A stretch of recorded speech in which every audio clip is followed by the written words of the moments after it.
Hey guys, how are you all? Welcome back to my channel. Today we will see what if Naruto has an automatic defense. If you enjoy, then please like, share and do comments. Naruto stood there, staring unwaveringly at Haku's grave. The rest of his team had left a while ago, going inside to get some rest for the trip tomorrow. Although Kakashi nodded in respect towards Zabuza and patted Naruto on the shoulder before leaving. The idea of death had never been so real before. The idea that he could die from anything like poison to a comrade's own misfire of kunai throwing was chilling to him. He'd always ignored such feelings before, willing himself to ignore such things under the idea that he'd never die. That couldn't be him, but it nearly had been him. If it hadn't been for Sasuke blocking what were surely fatal blows, he'd be dead. That particular thought made Naruto cringe, although the shock hadn't left his system. The words Zabuza had imparted also left their mark. The idea of just being a tool disgusting him beyond words. Yet, he couldn't deny that thought process. He himself was proof of that, being a Jinchuriki. It was a word he'd been told when the Sandaime educated Naruto that he himself was not the Kyuubi, only its prison. He'd been given a life of hell on earth, to be a tool of war deterrence for a village that despised. That infuriated him, immensely. Yet, the thought was tempered by the fact that all shinobi were considered tools, not just himself. A horrible thought, yes, but a comforting one. He had the flicker of an idea of changing that by becoming the best Hokage, but the Hokage had to be voted in. Who in their right mind would vote in a Jinchuriki? Certainly not the civilian council and certainly not the rest of the shinobi forces.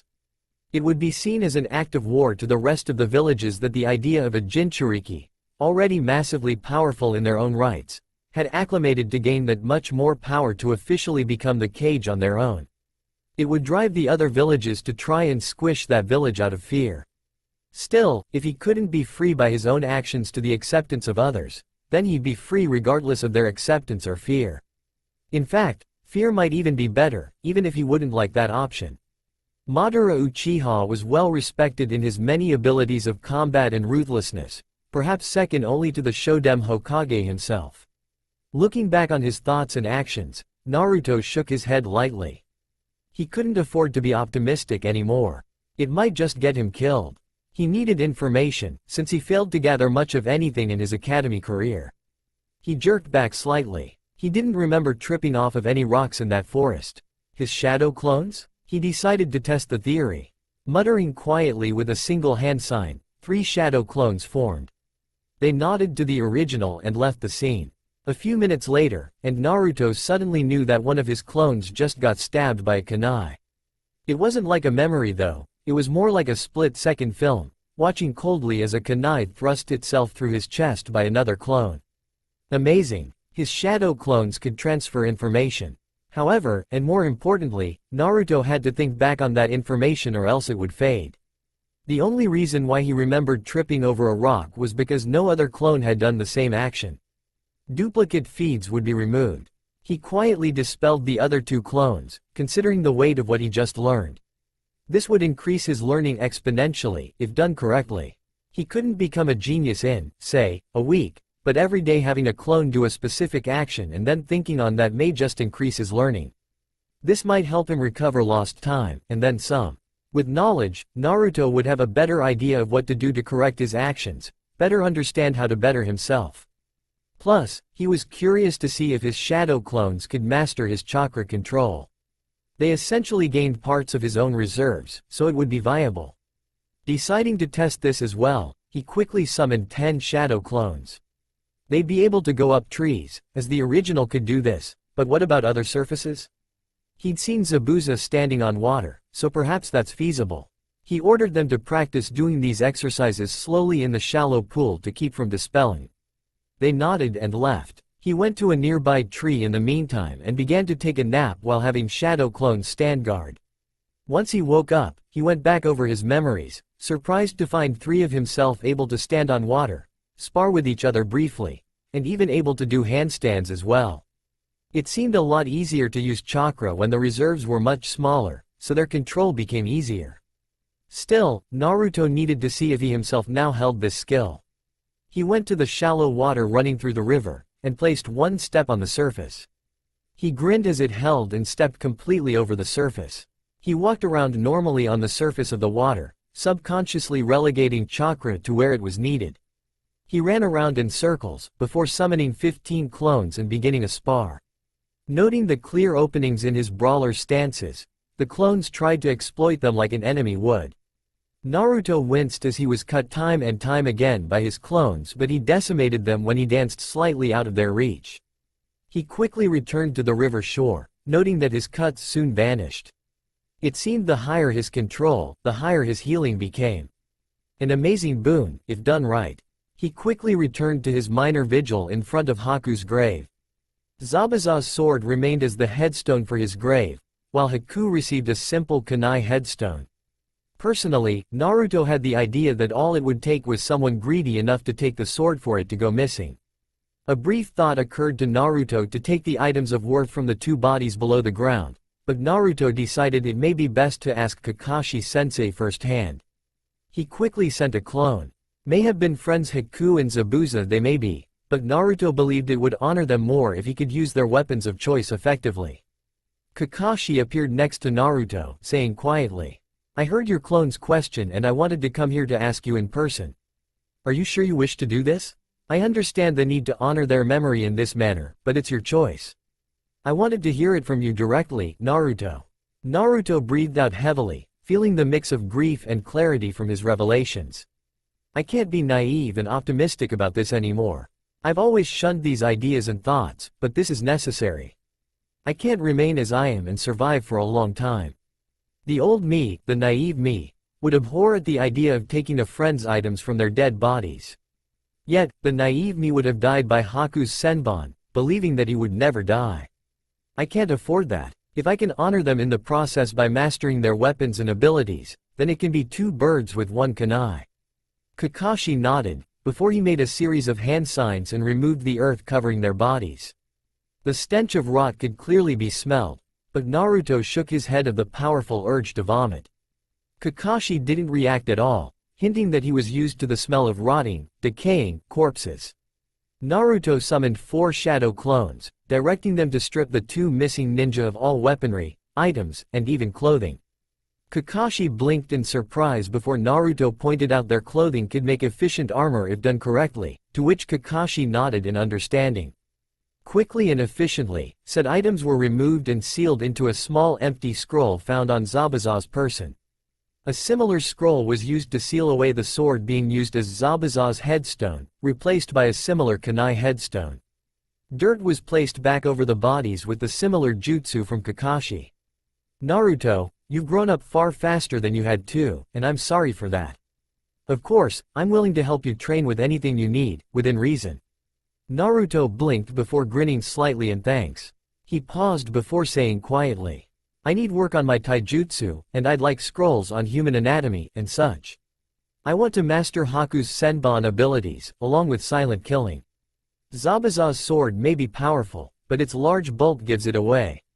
I'm hoping to use its metal to form something akin to my use, after I look up its abilities that make it special." Kakashi nodded before he returned to the house. Naruto remained there for a few moments before whispering thanks to the 2 missing ninja that shaped his life with their deaths. He left to sleep in a nearby tree. The 4-squad shinobi team left with a hero's goodbye, although Naruto said nothing except patting Inari on the head with a small grin. They left on their way to Konoha, being a 2-day trip. Sasuke tried to banter with Naruto briefly, but Naruto remained silent, even as Sasuke tried to goad him. Sakura kept yelling how he was too stupid to pretend to be like Sasuke-kun. But Naruto still remained silent, occasionally flicking his hands at the wrist. Only Kakashi out of the other 3 knew that Naruto was directing nearby shadow clones to practice senbon on each other. His silence was less angst as it was concentrating on the near-continuous feedback of clone popping. Naruto found something interesting. His continuous use and training of his shadow clones lead to a deeper understanding of the jutsu. His shadow clones formed where he pulsed chakra, so he could summon them within a couple of feet of himself. The real trick was that he could pulse his chakra to form a clone, then further another pulse through that clone's form. In effect, with practice, Naruto could summon clones to take damage for clones near the area of attack. He could also harden their constructs with extra chakra, forming padding to stabilize them further. This was useful as they could last much longer on senbon practice and spars. They couldn't last long against punches and kicks, but they could stop shuriken and kunai from going past them like wet paper. Useful if he needed them as a set of shields against weaponry. He quietly thought further on the methods of his training. He couldn't train physically with his clones. As Kakashi pointed out, they were only chakra constructs, not physical bits of himself. That didn't mean he couldn't learn how to throw senbon properly through observation, it just meant he'd still need to train a bit in order to gain muscle. He still had the fatal flaw against genjutsu, which frustrated him. There were only 3 main methods for non-dujutsu users. Kakashi informed him of them. First, was to halt all chakra in his body before expelling them forcefully. A brute method, but effective against some of the lower-tier genjutsu. Useless against Sasuke or any other genjutsu casting dujutsu user. The second method was to have a teammate flood the chakra network with their own chakra, dispelling the genjutsu. Effective, but only if the teammate could touch the person trapped. The third method was to use pain to jar the body out of dispelling the genjutsu. Useful against all genjutsu, but vastly ineffective against dujutsu users. Effectively, Naruto was screwed royally against anyone wielding powerful eyes, i.e. Sasuke Uchiha and any Hyuga. That infuriated Naruto immensely, but an idea had formed. His Kage Bunshin was duplicates of himself, and held smaller reserves of his chakra. It would be possible to dispel genjutsu through his clones dispelling themselves or by channeling a small amount of his own chakra. Much to Naruto's glee, that worked brilliantly when he tested it with Kakashi's permission.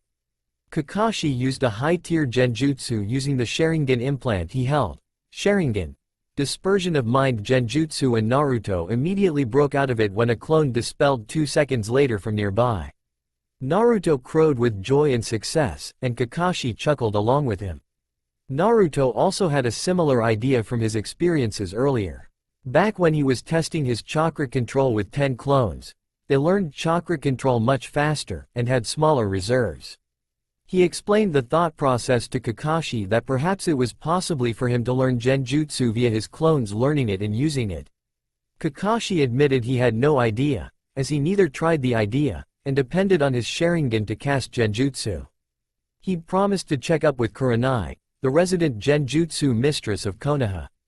They soon reached the gates of Konoha, with the infamous Eternal Chunin welcoming them in. Naruto quietly nodded in their direction while discreetly dispelling all the shadow clones currently training. He silently drifted through the memories, assimilating them into himself before moving in step with the rest of the group. Once they gave their reports to the Hokage gave them a full S-rank pay for surviving, and gave them the week off to recover from their ordeals. Naruto nodded jerkily before leaving abruptly. He had no need or desire to stay in the same room as the one who may have manipulated him into service. He quickly left to the training ground 7, as they now had a designated training ground. Sasuke was there practicing his kunai throwing, using his newfound Sharingan to perfect his aiming. Naruto considered annoying the Uchiha, but decided against it. He had his own training methods he needed to do. Once he reached far enough to a nearby pond, Naruto quickly summoned forth a good 40 shadow clones. They nodded before they quickly assembled into pairs of 3.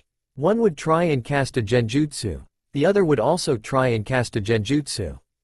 The one in the middle was there to break them out of a genjutsu if they succeeded. Nothing seemed to happen for a few hours, with some of the paired clones popping from chakra exhaustion, having exhausted their small reserves into the air to cast a genjutsu. Naruto decided to train, doing push-ups and jumping jacks. He very rarely got tired, but he could increase the speed of his limbs with practice. After a while, a pair popped again with some chakra remaining. Naruto halted, before grinning. The genjutsu was a simple one, causing the clone to feel a heavy desire to sleep, which most shinobi could easily break out of, but it meant success. He quickly dispelled the rest before summoning 20 shadow clones. They'd pair up into sets of 2 and work on casting more powerful genjutsu. Soon enough, it was nearing evening, and Naruto would need to get some rest. He asked the clones for reports, and they reported that while they could continuously pulse chakra into another clone, their bodies would either pop from too much chakra attacking the constructs, even with the heavy padding they all held now, or the chakra pulses were too irregular in size to be effective. Naruto nodded, before dismissing them all. He'd need something more alive than a clone. He'd need a person to be able to practice. Hopefully this genjutsu mistress may be of enough assistance. He set himself against a nearby tree, sleeping there with a set of clones as watch guards. Chakra constructs didn't need to sleep, often feeding off of their reserves for energy. A small poke caused Naruto to flare his eyes open and flip right out of his post. He landed on the ground, nearly flinging a kunai. The clone that had poked him blinked before chuckling and pointing at the sun. It was clearly mid-morning, about 10 by the judge of the sun's position. Nodding in thanks, Naruto dispelled the guards. He blinked when he suddenly saw a black-haired woman on the nearby tree, scowling at him. She spoke quietly, unhappy. I knew Kakashi stated you could break genjutsu through dispelling clones, but the fact that you can is surprising. It means you have a massive reserve of chakra enough to cause ripples in your own network. You stated a theory about using clones with smaller reserves to cast genjutsu? Naruto nodded, shaking off the surprise. He quickly demonstrated using 40 clones with much smaller reserves as mass demonstration. Rather than the impressed looks he usually was able to glean for having such vast amount of chakra, the woman, Kurenai if he remembered correctly, scowled even further. She motioned him to dispel the clones, before speaking once he'd done so. She spoke to him coldly. I can't help you. That size of chakra reserves can't do more than cast simple genjutsu, which is impressive for one such as yourself, but I'm afraid nothing more can be done. I suggest investing in what is obviously your preferred skill, ninjutsu. She turned to leave, but Naruto's statement cut her off. I don't know if you hate me for being a Jinchuriki or for having too much chakra, but the fact that it could be either disgusts me of your presence. More so, your inability to at least offer some critique on how to improve doesn't just make you pathetic, it also means you shouldn't be considered a mistress of anything. Goodbye, Kurenai. Don't let the dirt on your precious shoes of glass harm you on the way out. She turned around quickly, eyes bright with fury. She made a series of hand signs, but Naruto already summoned another 50 clones as insurance. Sure enough, Naruto winced at seeing a vast fireball falling from above. A twitch, and Naruto was standing before Kurenai again, whom scowled at her genjutsu failing. He stated quietly, coldly. I see. It's not me. It's you. I've stung your precious pride, that I could break your abilities despite your thinking of my lack of ability in your own expertise. It makes you furious, and it makes you feel both weak and worthless. Truthfully, you are indeed both weak and worthless. Sasuke Uchiha could outstrip you the moment he has his Sharingan matured entirely, and I already outstrip you by tearing every piece of your work down to nothing. Her scowl further deepened before she said scathingly. I've had to work for my abilities. I had to strive pouring every moment in my studies and my chakra in order to get to where I am. The Uchihas gain it out of sheer blood and you are no different with your large reserves and luck. It's not fair for the rest of us. Naruto chuckled darkly, before he stated quietly. It may have escaped your notice, Miss Kurenai of my life isn't perfection and ease, but life isn't fair. The sooner you accept that, the sooner you can live your life without looking down on others and yourself. You think I like being a Jinchuriki? My life is bad enough being a pariah, but knowing my very existence is viewed as a war deterrent, that all my value is built upon war, is especially upsetting. You know what made me feel better? Naruto stalked forward, cold even strides with his eyes flaring brightly at Kurenai's own, while she continued to step back until she ended up against a tree. He stepped forward until their faces were merely inches apart, with her eyes showing slight fear despite being taller than himself. That we are all tools, tools to our cages, whom are tools to their people, whom are tools to their own subconscious minds and desires. In the end, everyone is a tool, at the very least to their minds and emotions. Such as yourself, with your own misgiven pride. He paused, taking a breath before finishing flatly. That's why I wanted to learn genjutsu, why I wanted to learn how to manipulate the mind. The one who can manipulate the best isn't the one with the stronger, more improvisable genjutsu. It's the one who understands what makes humanity tick, and how to exploit that ticking. Who better to do that than a Jinchuriki, whose very name means, power of the human sacrifice? She cringed slightly before regaining her composure and glaring at him. She seethed out, I'm going to report you for insubordination, you little brat. Naruto snorted, before grinning darkly. You know what I needed before you came here, Kurenai-san? I needed a live human to test my genjutsu on a higher level. I'm sure you won't mind. I mean, it is your specialty, isn't it? Kurenai flinched back before she said, no, I'm leaving. She turned to leave, and found she couldn't move. Naruto smirked at her, before crooning to her like she was a puppy. I hope you don't mind. I've been studying human anatomy at the bequest of a friend I could have had, but he died recently and gave me wonderful senbon as a gift. You won't be able to move for a good 4 hours, and by then, I might even learn how you tick at a personal level. She whimpered as Naruto cackled quietly, his blue eyes cold and unwavering. Naruto said quietly, glee hidden under a voice of smooth determination. Let's begin. Naruto frowned as he continued to pump his chakra through the woman's body, which shuddered briefly before stilling. She'd been like this for over an hour now, although her chakra network fought quite briefly, a few minutes at best before being overwhelmed entirely. Genjutsu theory was based on using precise control in order to send a series of minor pulses in a continuous stream into the brain of an opponent, oftentimes why the genjutsu was broken when using pain or from halting their chakra and expelling it vigorously. Naruto had a nudging idea of a second theory in mind. Chakra didn't stay within the vessels. It permeates the entire body, every cranny and tissue it can find, which is why most ninja could live rather long and vibrant lives with quick deaths without permanent damage of a civilian nature. It's also why disease rarely killed a ninja, despite oftentimes living in horrid conditions. His theory was that by filling an opponent's body with his own chakra, filling every tissue to the brim with his own chakra, he could cast much more powerful genjutsu effortlessly without much concentration. Perhaps even permanent mind-altering genjutsu if he could maintain the tissue-filled state until the body began producing his chakra naturally. The beauty of this method was that the body did this naturally, so overwhelming the chakra network would ensure the process would go much, much faster, although limiting him to one position for minutes at a time. Luckily for Naruto, Kurenai didn't hold much of a chakra reserve as she did with her chakra control. All the better for him, since it would take as much chakra now permeating her tissue in order to cleanse it without dying of chakra shock. He'd already followed through on the procedure, he just wanted to be extra careful in order to make her mind submit. It wouldn't do for him to be killed off when he'd just begin his rise to survival. She shuddered lightly, as blue lines covered her body briefly, mapping every vein and artery. Even her red eyes gained a deep blue tint briefly for a second. He removed his hand from her stomach, which he'd done the transfer there as a sense of irony. He waited for a few moments, grinning as her eyes opened again. They were empty, unfocused. Naruto placed his hand on her stomach again, molding the chakra in her body to begin work on a series of genjutsu he'd wanted to test on. It was absolutely absurd to him that so few saw the potential in the art of mental manipulation.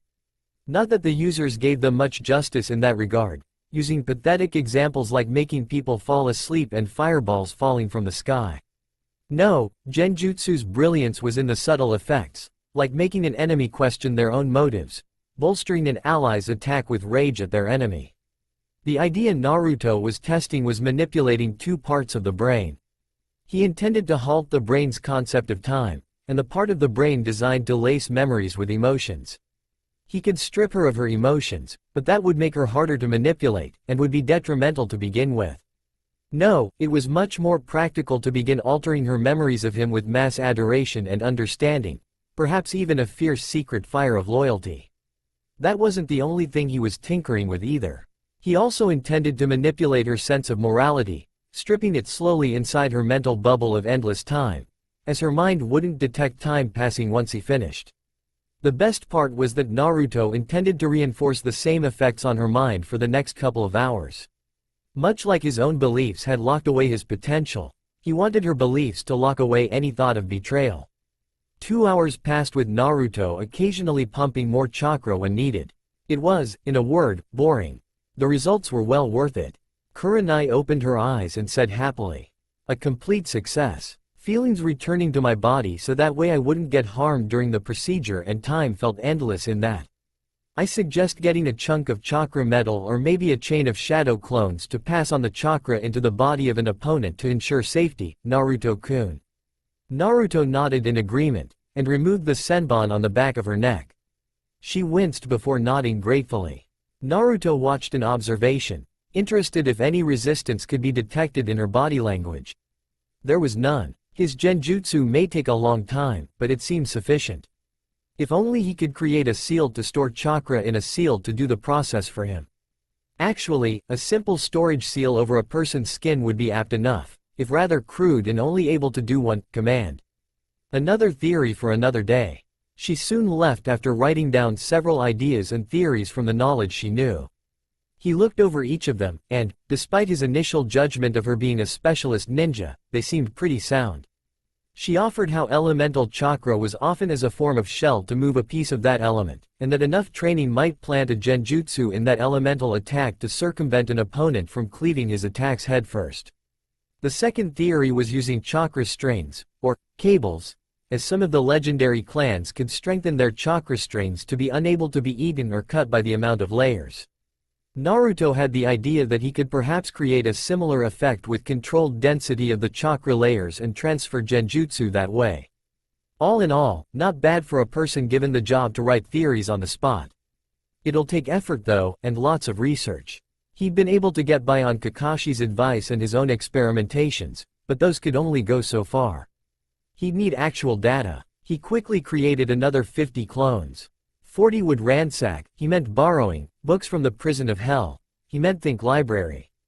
He'd also have to be careful to avoid the monsters of the 9 circles of hell. No, the civilians were the real demons, so he mentally called them that. Kinda. What could he think up as an excuse? He has a world to conquer. He meant negotiate with peacefully. While he was in the middle of serene naive thinking only an idiot would do, Madara Uchiha was a bloody saint working to make the entire world feel eternal peace for everyone's sake aside from his own selfish ends. Far, far away, in a universe labeled canon, Madara Uchiha suddenly sneezed. He suddenly felt the urge to squash all the Uzumakis with blonde hair. The sad part was, there's no Uzumaki with blonde hair. He wept for a week on the travesty of a world with no Uzumaki with blonde hair for him to squish like a bug. Then continued to fight for the Uchiha, and gain ultimate power with little to no drawbacks. Because. Reasons. Anime logic. Fuck it, he was Madara Uber. He meant to think Uchiha, he gave no excuses to anyone, damn it. Well, maybe whining a bit to everyone that only his life was absolutely awful might help make him feel better. Plus no one would ever tell him to shut up, because he was Madara Uchiha. He'd just fry him, maybe even have their eyeballs on toast as a joke. Nah, Madara decided against it. Whining would be Sasuke's job. Who the hell was Sasuke? He needed a long nap. Or maybe kill someone in the name of Uchiha. That might make him feel better. Naruto continued to think and plan on how to become absolutely fabulous while still retaining his man card. He shook his head lightly. Clearly he'd been playing too much Legend of Zelda recently. Wait, what the hell was Legend of Zelda? Maybe he needed the week off to rest before he went insane. Naruto sighed in his apartment, laying there as he focused on what were clearly hundreds of clones' memories now assimilating into his mind. He'd spent the rest of the week mostly absorbing vast amount of information, oftentimes halting to eat or do some basic exercises. It was a slow-going process, despite his enthusiasm spreading into his clones. The problem was that he hadn't completely mastered the shadow clone jutsu. A novice was able to summon clones easily. An expert would be able to tweak the basic parts of the structure. A master would be able to relegate the information absorption process into other clones, expediting the process 1,000-fold. He'd yet to reach that level, which could take years at the least. Still, not all hope was lost. He could absorb information fairly well, given a few moments of time. He suspected it was because of the Kyuubi, although he was curious if it even referred to itself in that manner, considering the Ichibi was named the Shukaku. Shaking his head, he blinked when Kakashi appeared inside his kitchen. He blinked in surprise before nodding to Kakashi, taking out a piece of chicken salad for lunch. Kakashi watched Naruto quietly before casually saying, "You seem to be doing much better than I expected. I honestly thought you'd curl up in a ball and stay there." Naruto frowned, pausing as he set down the fork. He said slowly, thinking carefully, "It just doesn't feel right, mourning and doing nothing for an entire week." It does those more by using this time to hone my skills, to make sure I don't waste the time they gave me. It helps that I've mastered Senbon use through storage seals, attached to the sleeves of my new jacket. The blade Zabuza had, Throat Cleaver, is considered the weakest of the swords. Personally, I consider it the strongest.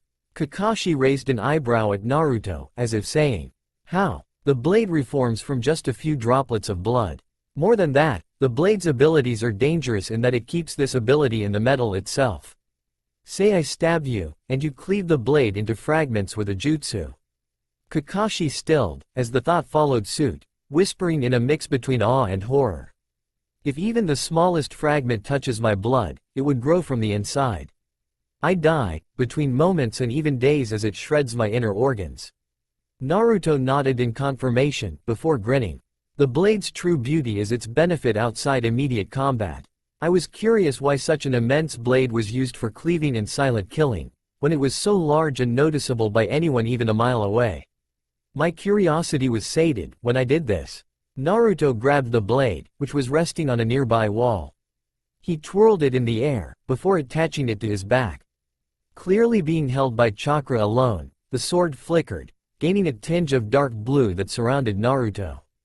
Within a few moments, Naruto faded from sight. Kakashi blinked in shock before revealing his Sharingan implant. There was nothing there, although Naruto's calm confirmation he was still in front of him jarred him immensely. He whispered hoarsely, feeling the rising awe and horror in his tone. "The blade allows you to hide from even the Sharingan. I can't even smell you with my enhanced nose. Does it hide you from all senses, aside from sound?" Naruto chuckled, the laughter vibrating throughout the room. "It does a bit more than that, but it's costly. To maintain this field, I need to constantly channel 10% of my chakra reserves. Zabuza and you combined wouldn't even reach 5% of my capacity. It loses very little chakra, but it does take quite a bit to create the field, not to maintain it." Suddenly Kakashi nodded in relief. That was why the blade was so weak.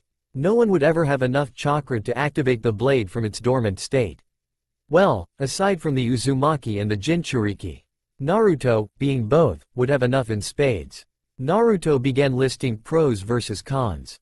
"The field blunts down sound to the point where I could shout in a room and no one would hear me, but it costs a bit more chakra to do that. It remains invisible to the fabled Sharingan and Byakugan, which I tested when I wanted to watch their demonstration of their infamous taijutsu. Smells are nullified and chakra sensing doesn't work, which I tested with Iruka's permission." Kakashi blinked, all the more thankful. Zabuza getting access to this function would have made him unstoppable. As it was, if he hadn't gotten so overconfident, he himself would have lost. He needed to get back in shape. The drawbacks are rather simple. First, the field doesn't protect me against AoE, area of effect attacks, and it fails against any attacks directed at me. It's not a solid membrane, more of a static field. Second, its power fails once I've used a majority of my chakra, as the 10% would sink back into my body when the rest is used up. Overall, it remains a very useful support ability, or if I need to move around silently for assassinations. Naruto reappeared when the blade moved from its position on its back. He placed it back against the wall before turning to Kakashi. Its ability is only really useful if put in standby, so to speak. Moving it from my back entirely halts the field. It does have the function of using elemental chakra, but I don't know my affinity. Kakashi nodded in agreement, before giving Naruto a pack of paper and a small piece of something akin to sandpaper. The pack of paper is registration for the Chunin exams if you wish to enter, and the sandpaper material will tell you your primary affinities. Naruto nodded, grabbing the sandpaper piece before channeling chakra. The paper split in half, which then split in half, and then continued to split in half again. Then the pieces suddenly fell to the ground, soaked. Naruto looked up at Kakashi, who blinked at him before eyes smiling. "Nice set, Naruto. You must have gained considerable control, because you have two primaries. Wind nature and water nature.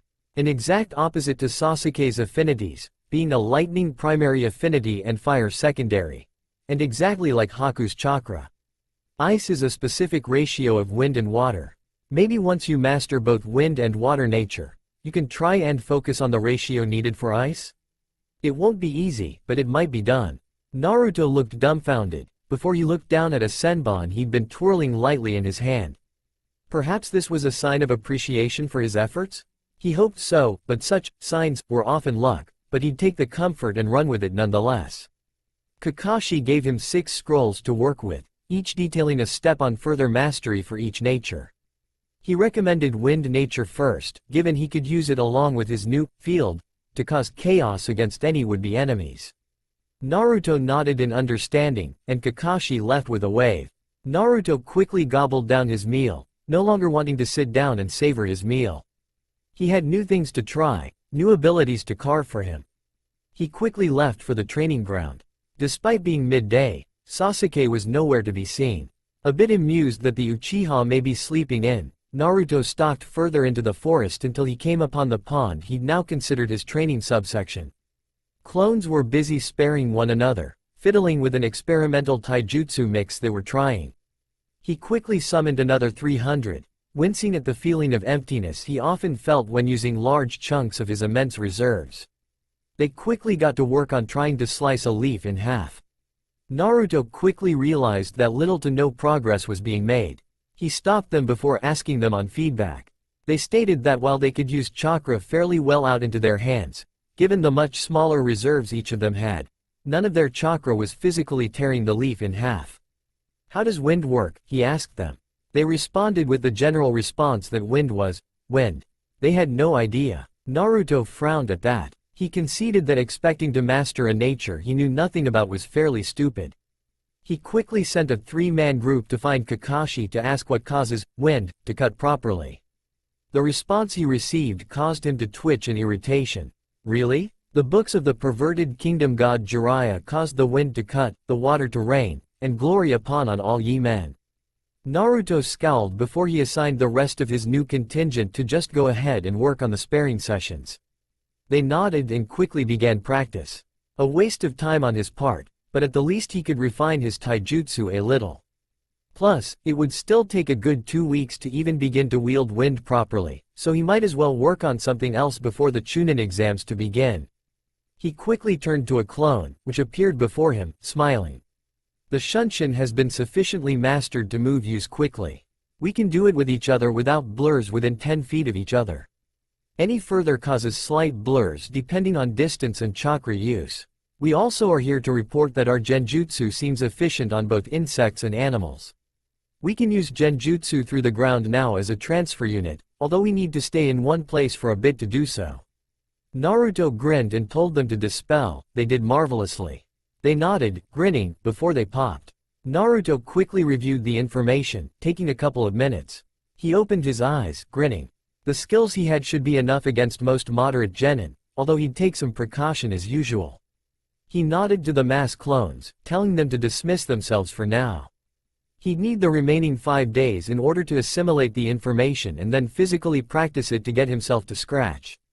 They nodded in unison, with a couple of them even saluting while saying, rather jokingly, "Hi, Naruto-sama." They popped, and Naruto went to his home to begin his work on absorbing the information.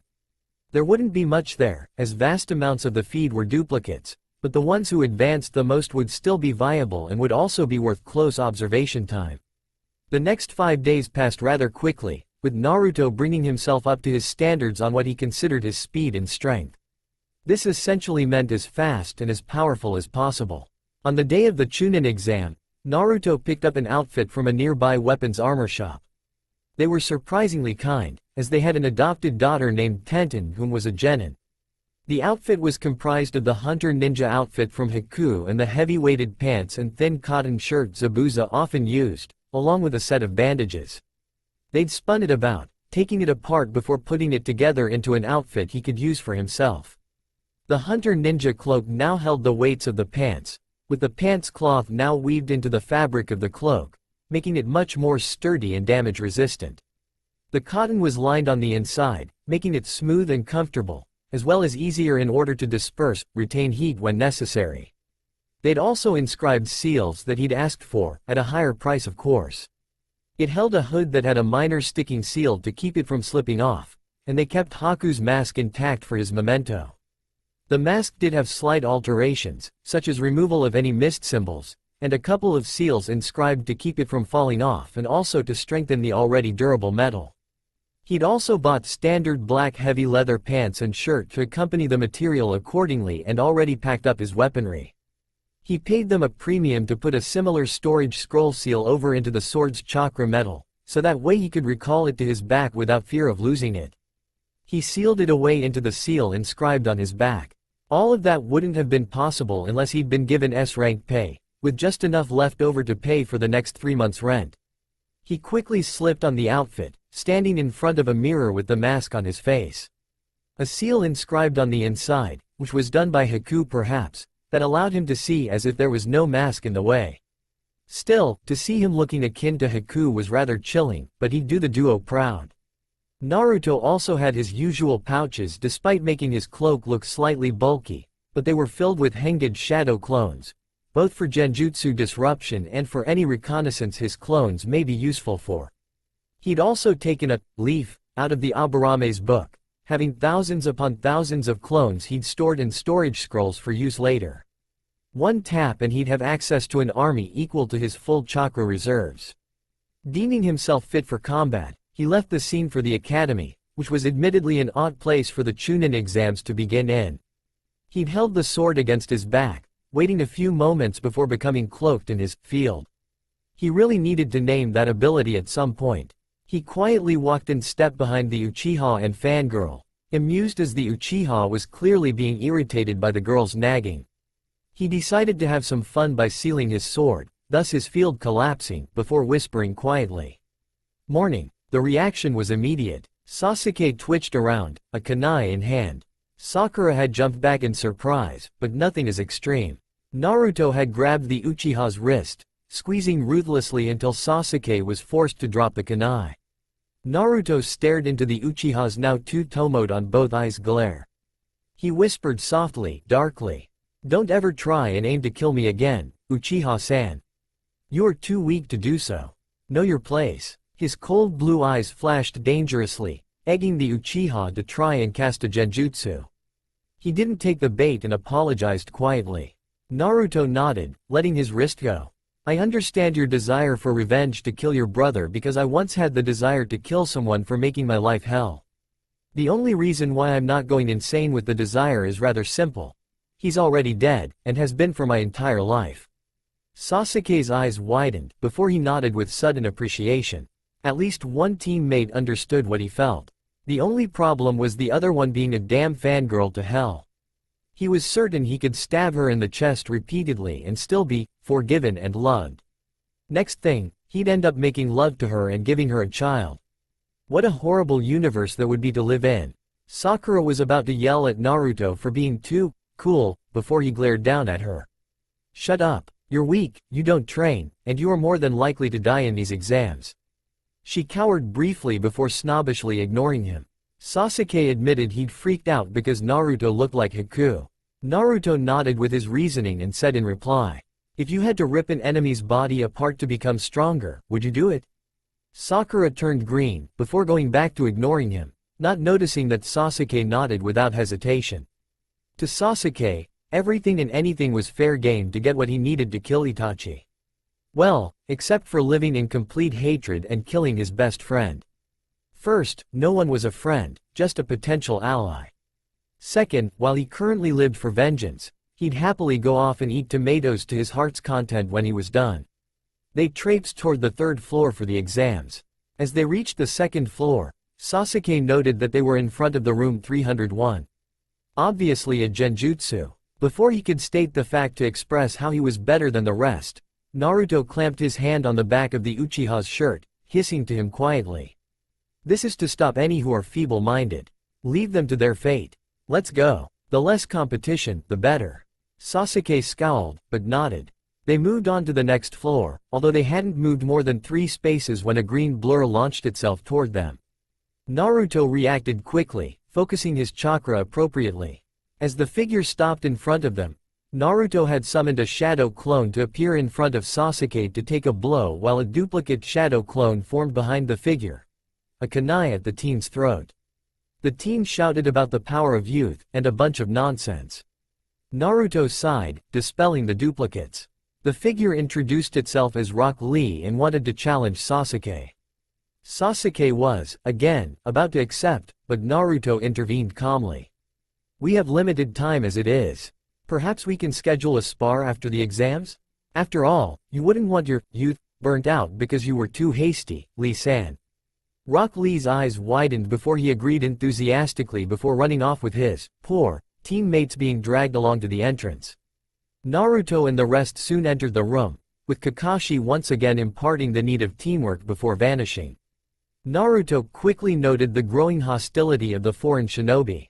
The problem was that aside from himself, no one really noticed from his own group, which he deduced that the foreign shinobi would take as a slight against their own skills. The hostility ended for a few moments when they glanced at him, sparks of fear in their eyes when they saw his mask. Despite no symbols of the mist, it clearly looked like a hunter nin mask, and that told the others of his presumed skill. Great, he groaned mentally. He just made himself a target for a few ambushes. Not that it did do much. Ambushes didn't generally work on a person carrying thousands of duplicates with an ability to become undetectable on a given moment. Nonetheless, a shinobi wearing a leaf headband came forward. He presented himself by the name of Kabuto Yakushi, and that they should try and pipe down, not draw attention to themselves. While Naruto agreed with the advice, he was wary. Advice from any shinobi was best taken with several tons of salt. He only really trusted Kakashi because, as a sensei, it was in his best interest for his students to grow. He stood silent, although alarm bells rang when Kabuto claimed it was his 6th Chunin exam. Konoha may be lax in letting genin try to be Chunin as many times as they wish, but after 3 or 4 tries they either gave up the prospect or seek to be promoted through working promotions. Showing off his ninja cards turned those alarm bells into a train whistle. This guy was either an excellent spy, or a Chunin implant from a spy network in Konoha, and he doubted it was the latter. Sasuke wanted to know about Gaara, and Sakura wanted to know about Ino. Naruto said nothing, watching carefully. The way he then stated casually how the sound were a fairly new village just starting up, brought his attention to another factor. The sound ninja nearby were listening, stilling themselves before sound was even mentioned. As soon as that statement was made, one of them rushed toward Kabuto. It was a setup to both lower the sound's value, and to divert the people's general attention of a ninja knowing that much information. It was smart, but Naruto wasn't a prankster king for nothing. Not many could paint an entire Hokage mountain in broad daylight with bright orange equipment on himself and still evade capture for another 3 hours. He sat down in his seat and they were given an exam.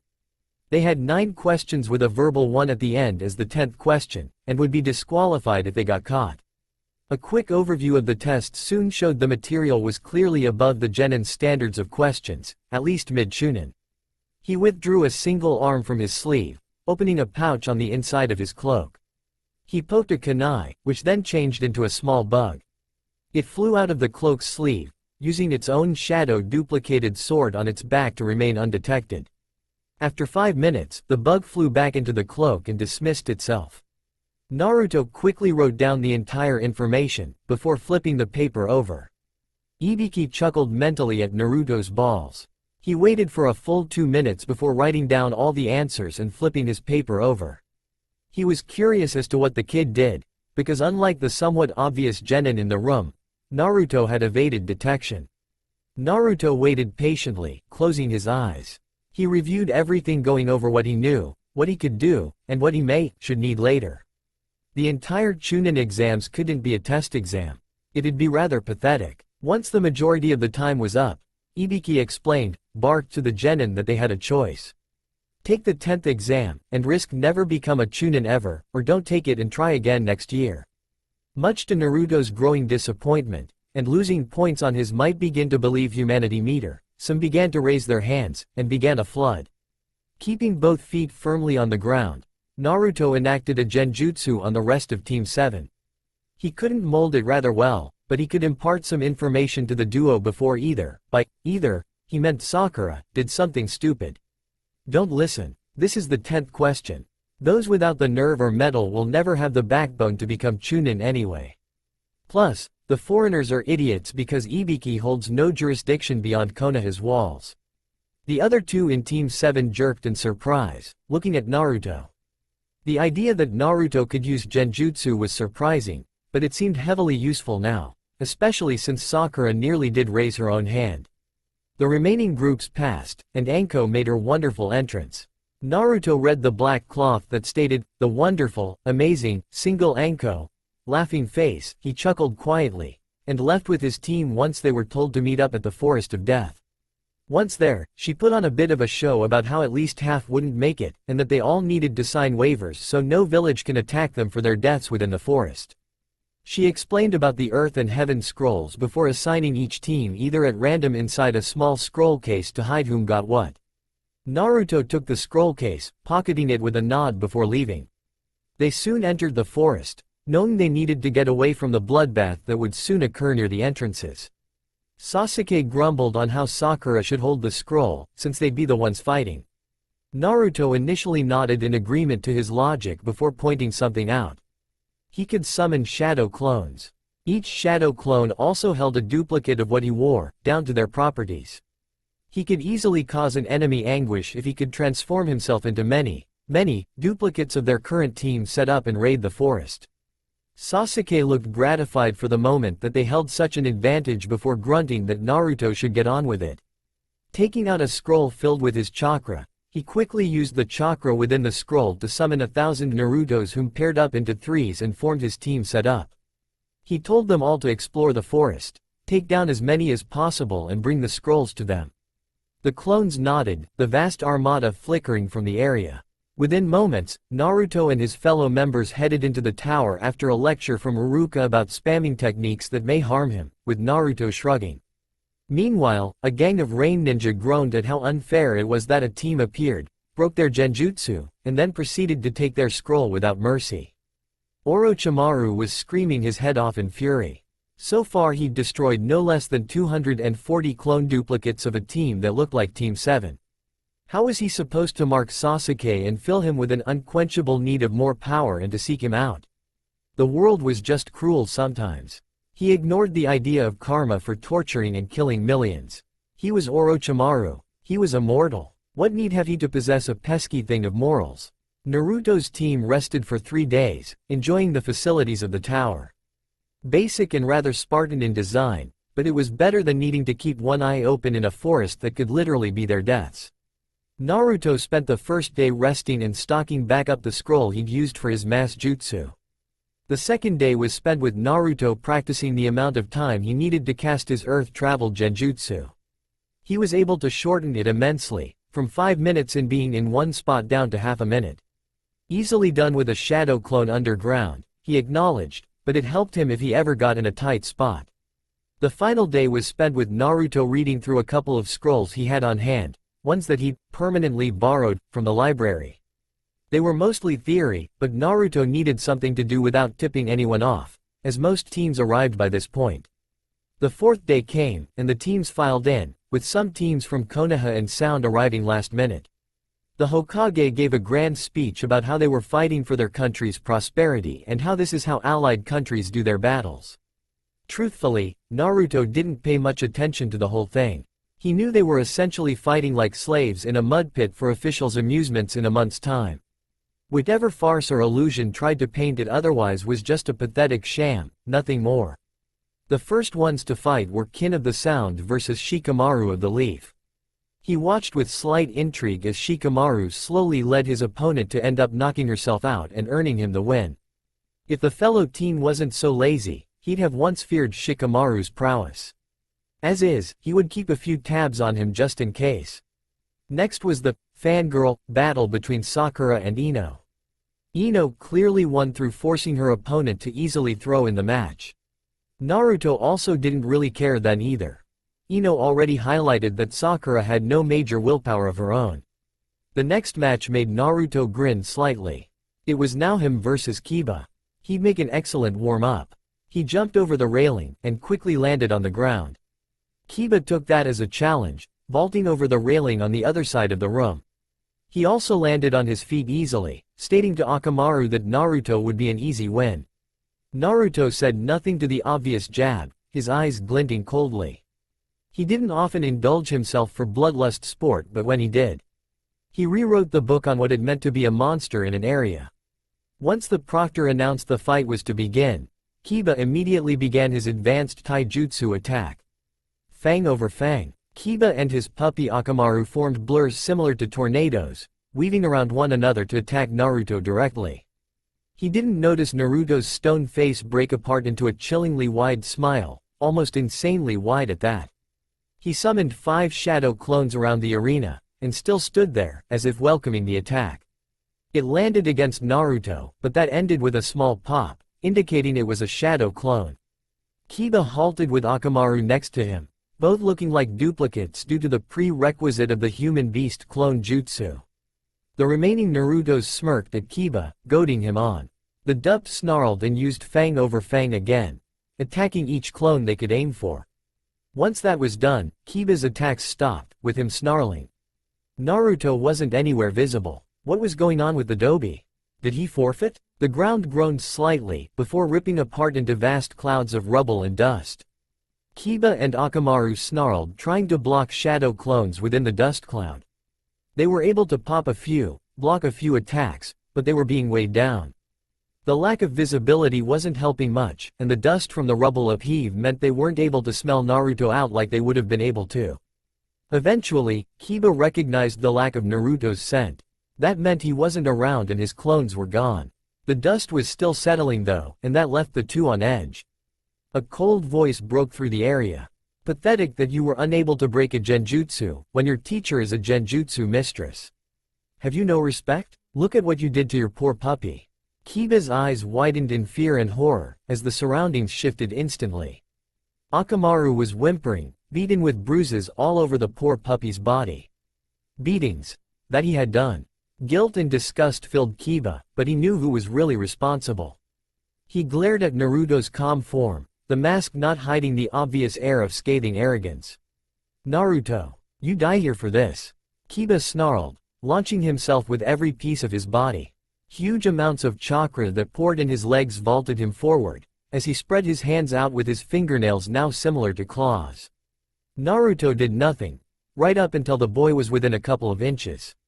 A clone formed right next to Naruto, the throat cleaver held right where Kiba was about to land. Kiba's eyes widened in shock and horror, right before the blade's sharp edge connected with the boy's neck. The ninja crowd stared, surprise and horror etched on their faces. The Inuzuka child had just started punching and kicking the poor puppy, growling in clear aggression even as the puppy yelped and whimpered in obvious confusion and submission out of fear. Then Kiba launched himself at Naruto, who had made noises of clear disgust at the obvious brutality against a poor thing. Naruto took a kunai and sliced Kiba's head off with it, obviously upset at what Kiba had done and considered his life forfeit as punishment. The proctor declared Naruto the winner, and that Akamaru would be taken for treatment. The puppy growled at the medic ninja trying to grab him, yelping and whimpering as it went to curl up beside Kiba's corpse. It seemed the puppy mourned its master, even as the master had beaten it to near death. Naruto quietly went up to his spot, the mask hiding his cold smirk and even colder blue eyes. He'd suffer no loss, and it seemed his genjutsu through the ground into the entire crowd worked without a hitch. It was only ever effective for a few moments, but those few moments were just enough time to cover Kiba's head being cut by throat cleaver, as well as obvious notes of disgust against Kiba to cover his motive for the child's death. That's one potential thread down. Kiba was a potential tracker, and he needed to ensure the youngling wouldn't have gained the skills to track him down if he ever decided to leave. Now without a male heir in the pack, Naruto could use his most powerful genjutsu to write his will into the potential heiress of the pack. He knew the ways of the Inuzuka, having read entire books on each of the clans. The next few preliminaries went without fail, although the sound ninja failed entirely. Gaara proved to be an interesting combatant, wielding immense amounts of sand. Naruto was concerned, but the month he'd have to train should be more than enough to master wind and water nature to be useful against the foe. Lee lost after a rather tedious fight between ultimate defenses against a speedy opponent. At least the sand-using ninja has enough brains for a secondary system, Naruto acknowledged. Soon, they were dismissed for an entire month to train and prepare themselves for the final segment of the Chunin exams. Naruto immediately left the area, not wanting to stick around. Cold as he acted, He didn't want to look at the corpse he'd created from a once could-have-been friends kinda living human being. He was surprised when a barking occurred. He turned around to see the puppy Akamaru fidgeting in front of him. He looked almost sad, pitiable. He whined and whimpered, as if trying for Naruto to do something for him. He frowned, a bit irritated. He couldn't speak dog. Luckily, the clan head Sume, whose son he'd just murdered, walked to him before she glared at him. Her eyes were puffy, red from crying. She looked ready to kill him, making him tense up, before her face smoothed out into her normal face. She was nothing if not a professional. She listened to Akamaru's whining before she said quietly, a mix of pain, sorrow, and anger in her tone. Akamaru wants you to kill him. He can't bring himself to starve to death, as his chakra network would make that process take months. He wants you to end his suffering. Naruto jerked back slightly, feeling a mix of pride and pity for the puppy. He took no joy in killing its master, but he respected the puppy to have the guts and honor to ask for death rather than force it. Many shinobi didn't have the same mettle. He placed a hand on Akamaru's head, scratching its ears slightly. He whispered quietly, "I hope you become happy, wherever you may go, little one." With that final statement, Naruto flooded the puppy with his chakra, willing it to shred puppy's brain. Akamaru felt no pain as the brain was ripped apart within 2 seconds. Letting go of the puppy's corpse, it fell to the ground, limp. Naruto shook slightly, struggling to get his bearings. This was almost what happened to Haku, what Haku wanted. He shuddered slightly, unable to stop that reaction from showing itself.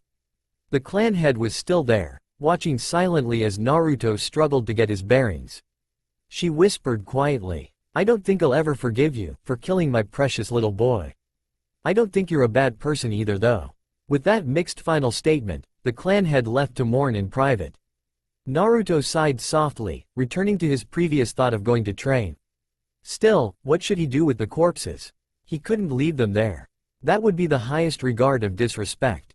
He gathered Kiba's corpse and the puppy's corpse to a small little area in the arena. He had a couple of shadow clones dig up the grave and deposits the bodies. They buried the two, and placed a kunai headstone. It seemed appropriate to Naruto, to give Kiba a small send-off. He may not have liked him, but a human's life was worth basic dignity in its own right. Slight sobbing could be heard, muffled although it was, and Naruto turned toward it. Hinata was whimpering and crying softly where she sat, having apparently never left her seat. He quickly vaulted up the walls of the arena and landed next to her. She recoiled slightly from him, before she whispered quietly, "Did you have to kill him?" Naruto sighed quietly, before saying softly, "Yes. He was hurting his own puppy, which is a sign of an Inuzuka losing their minds to bestial instincts of a horrible nature. It's exceedingly rare, and often stopped before it goes that far, but it does happen. I was doing Kiba justice, killing him before he killed his puppy that he cherished. I wouldn't wish that on anyone." She hiccuped lightly, before nodding a little. She fidgeted before she said quietly, obviously bulldozing through, "You've changed, Naruto-kun. You're not as happy anymore." Naruto blinked in surprise at Hinata before saying ruefully, "Truthfully, Hinata, I was never that happy. That was me trying to lie to myself that I was happy, that everything would be perfect. I became awake from the fact that anyone could die, that I nearly died because I was unwilling to see the truth. I needed to change, become better, or I might not live long." She nodded hesitantly, before getting up and leaving quietly. Naruto nodded to himself, before he left for the training ground.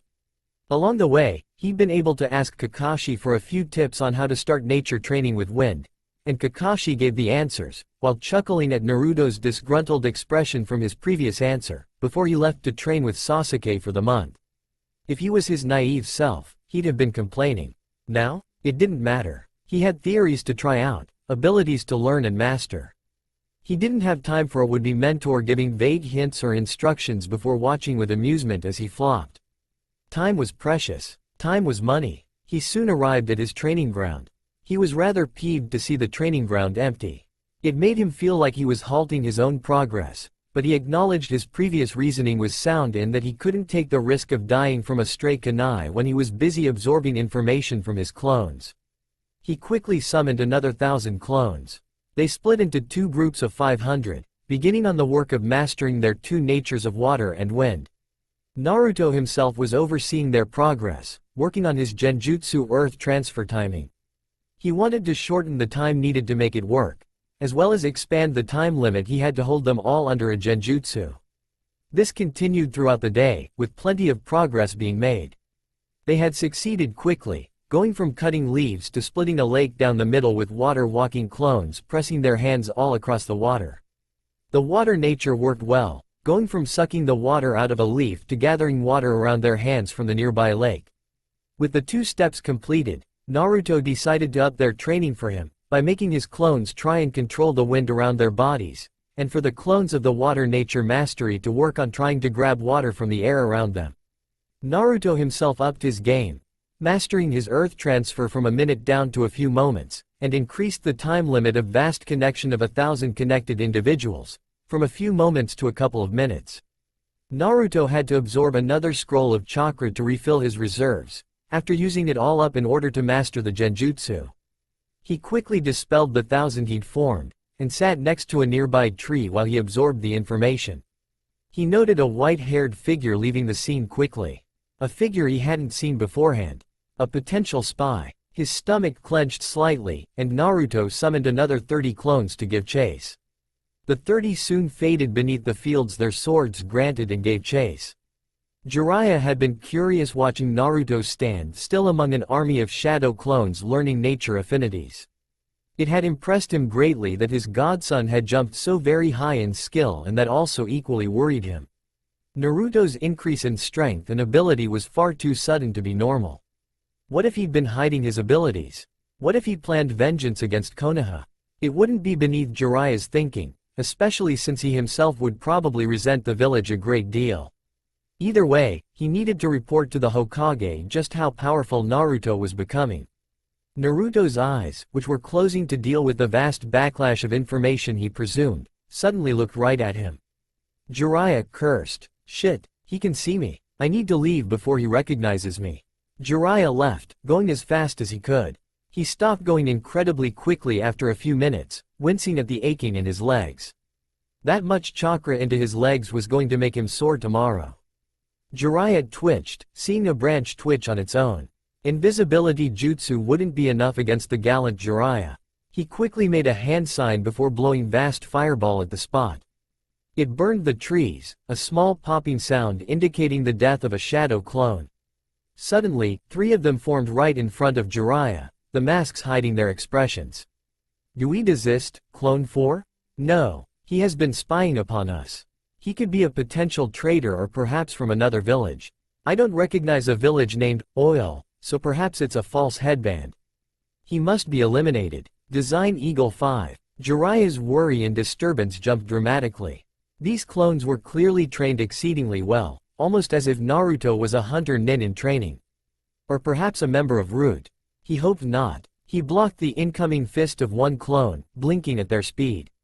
They were moving at least mid-jonin. He used his other hand to fling the clone into the one attacking from above, 2 simultaneous pops giving way. He turned and punched one in the stomach, making it pop. He twisted and kicked the one from below. Powerful and fast they were, still unable to match Jiraiya at even half his strength. Interesting. You were able to defeat hastily made clones filled with only enough to form themselves. How will you handle the original? Jiraiya twisted and jumped away, landing on a nearby tree. Naruto stood on the opposite tree, observing the fight. Jiraiya mentally cursed. Those clones were pretty strong, and he was certain Naruto himself was not any lower in skill. Naruto was intrigued by the man's stances. His attacks favored powerful attacks designed to take down an enemy quickly. Case in point, his padded clones were defeated with single hits. He also noted the man clearly held a fire nature affinity. He deduced the man was either a traitor, or an Anbu sent to spy on his behaviors. Any shinobi entering this far into the village would not try and use a large jutsu like that. It would send alarm bells ringing in the village to their presence. He quickly took out the legendary throat cleaver, already attached to his back. Naruto smirked at Jiraiya's widening eyes at seeing the modified blade. The blade had been cut in half, in order to accommodate Naruto's current size. He'd melded the broken piece into the shorted blade, forming a tip in order to make it work as a smaller, much broader, katana of sorts. A fast solution, but it would work. Naruto chuckled, entering his field ability. He quickly jumped onto the ground, noting how Jiraiya's eyes were darting at various moving objects. It clicked in his head, making him smile. The man was able to detect invisible ninja through the moving objects around him. He'd been curious as to how his invisible clones had been found out. A bit more difficult to go around, but certainly not impossible. Especially with the idea he had in mind. He made 5 hand seals, using the most basic wind jutsu. Current of winds. 1000 welded breeze. Naruto had no fear of speaking aloud to an opponent of what he was going to do, because his field muffled sound to the point where it was below human hearing. Cost a bit more of his chakra, but he had that in spades. A wave of his hand caused waves of air to distort, making everything flutter around. Jiraiya scowled and stated, "Humph, as if that'll help. You're 1,000 years too early to fight me, the great gallant Jiraiya." Swamp of the Underworld Jutsu. Naruto's eyes widened slightly before he stumbled into a pool of mud. It engulfed his entire body. He felt trapped, and he had a few moments before he died from lack of oxygen. His ability from the sword he held didn't hold the ability to give him oxygen. Naruto focused intensely, grabbing a scroll he'd connected to a scroll at the bottom of the lake. It was a last-ditch effort with an experimental seal, but it was better than dying. Fuinjutsu. Engulfment of the water thousand-headed dragon. Jiraiya was panting lightly. Hopefully the Kyuubi would keep his godson from drowning in the expanse of swamp he'd created. It was large enough to absorb the nearby trees, and the ground was now 40 feet beneath mud that was chakra-resistant. He counted his eggs too early. The swamp he'd made exploded, as hundreds of gallons of water exploded outwardly. Dragon heads of water rose and shot randomly, destroying trees and plunging downwardly.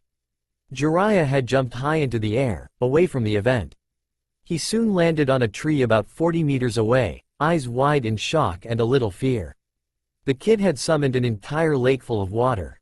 Inside a muddy swamp that was resistant to most jutsu. Naruto burst onto the surface of a giant dragon's head. As it rose into the air, he coughed and gasped, trying to inhale oxygen. He sputtered a bit before he back-flipped off the dragon's head as it began to slam down randomly with its brethren. He quickly shunshined over to the lake, watching as the water rippled quickly, as the water was being funneled into the scroll at the bottom of that no longer muddy swamp.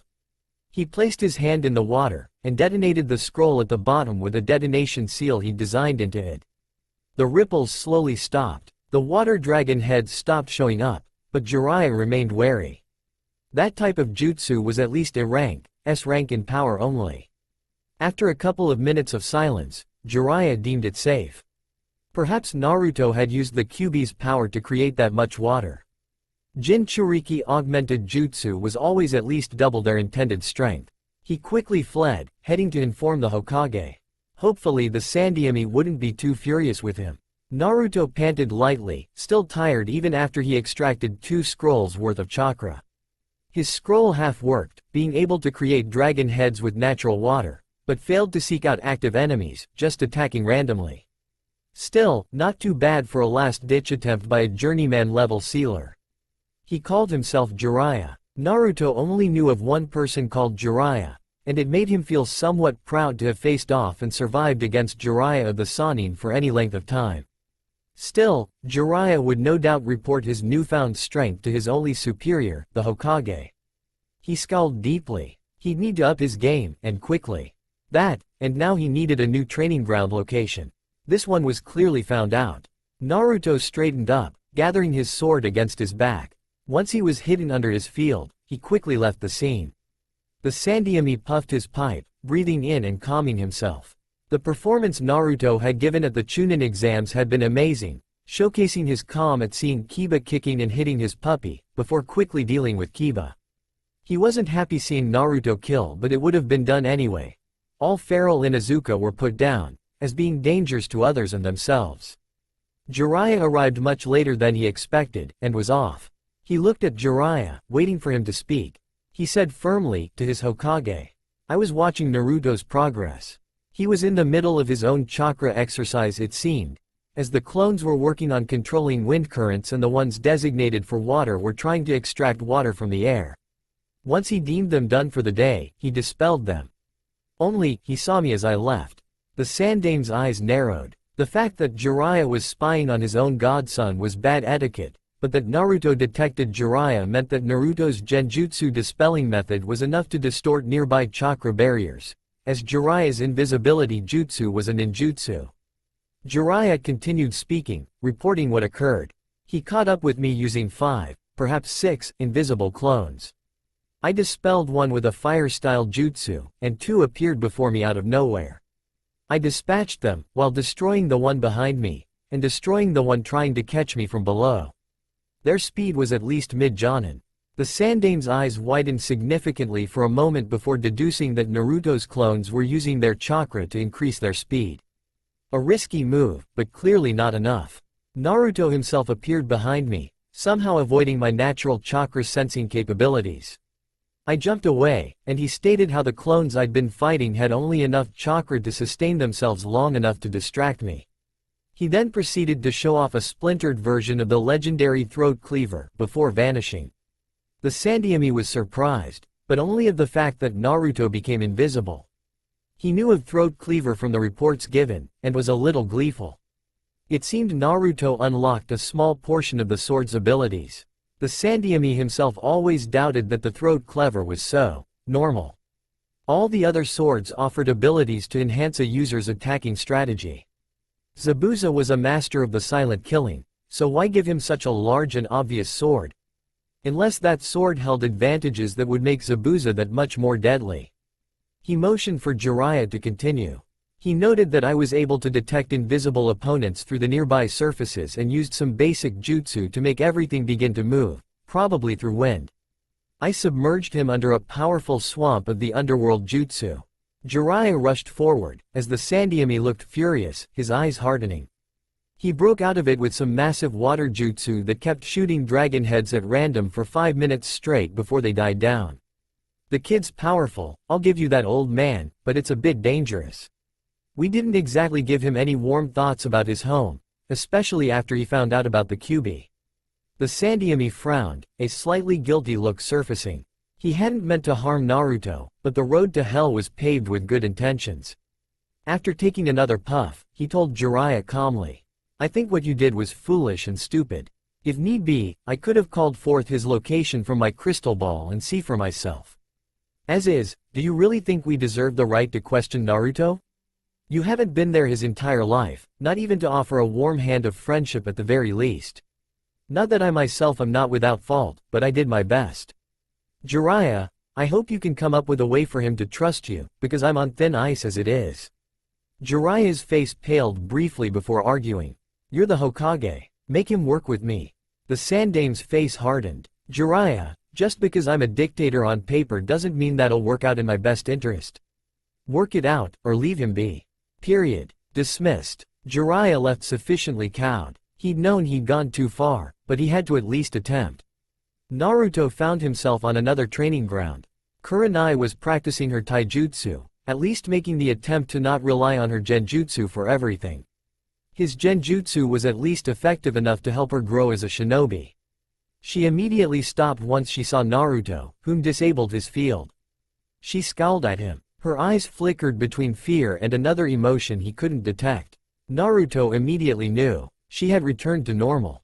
Unsurprising for someone who's naturally resistant to genjutsu. She muttered darkly at him. "What did you do to me? I couldn't report you to the Hokage. I couldn't even try and hurt you. My body won't listen to me when I try." Naruto nodded, a bit less wary. It seems his genjutsu wasn't entirely broken. That would fade soon enough though. The reserves of his own chakra in her tissues would fade quickly. "I cast a genjutsu to reinforce loyalty and laced that with a series of counter effects in case you broke it. It's surprising that you broke through the primary barrier, but it just means you are a lot more valuable, as a naturally genjutsu-resistant person. I could do the same thing again, but I value improvement over repetition. Tell me, how did you feel when you broke free?" Kurenai shivered lightly. Naruto was almost like a scientist, poking her to see if her muscles twitched. Still, her mouth began to open, as if to speak, despite all of her desire to not speak at all. "I felt empty. I didn't like that my loyalty was force-fed. But the idea of you becoming a genjutsu master above all others still appeals to me greatly. I want genjutsu to be more respected and feared. Everyone dismisses it in favor of ninjutsu or taijutsu because they physically shape the world and are more readily available. While I'm learning that genjutsu can't hold on its own, I still want the art I'm devoting my life to get the respect it deserves. Kurenai actually felt better when those words came out of her mouth. Despite her initial resistance, she found those words to be true to herself. That scared her, yet it also comforted her. At least Naruto was willing to learn. Her mind fired back at her. He favors improvement, and clearly sees the value in her art. Shouldn't she be crowing with victory at that? Kurenai hated it when her mind was right like that. Naruto nodded, noting the fear leaving her eyes. Interesting. His experimental whispers into her subconscious seemed to be working, albeit only a little. Soon enough, he determined to himself, his chakra would be produced in her brain naturally. She'll be much less resistant to his experiments with genjutsu under the guise of learning, and her natural resistance will falter once she becomes accepting of his chakra. I see. Excellent. My genjutsu may have failed, but at least you remain logical enough to see reason. Still, your bitterness for those with naturally having larger reserves can easily be remedied. Try and cast genjutsu at multiple people, with some consent in mind.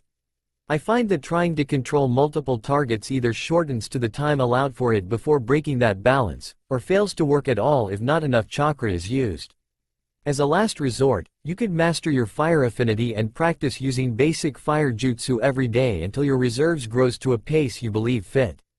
Naruto paused for a moment before saying calmly, "Do this enough, and maybe I'll teach you the shadow clone jutsu.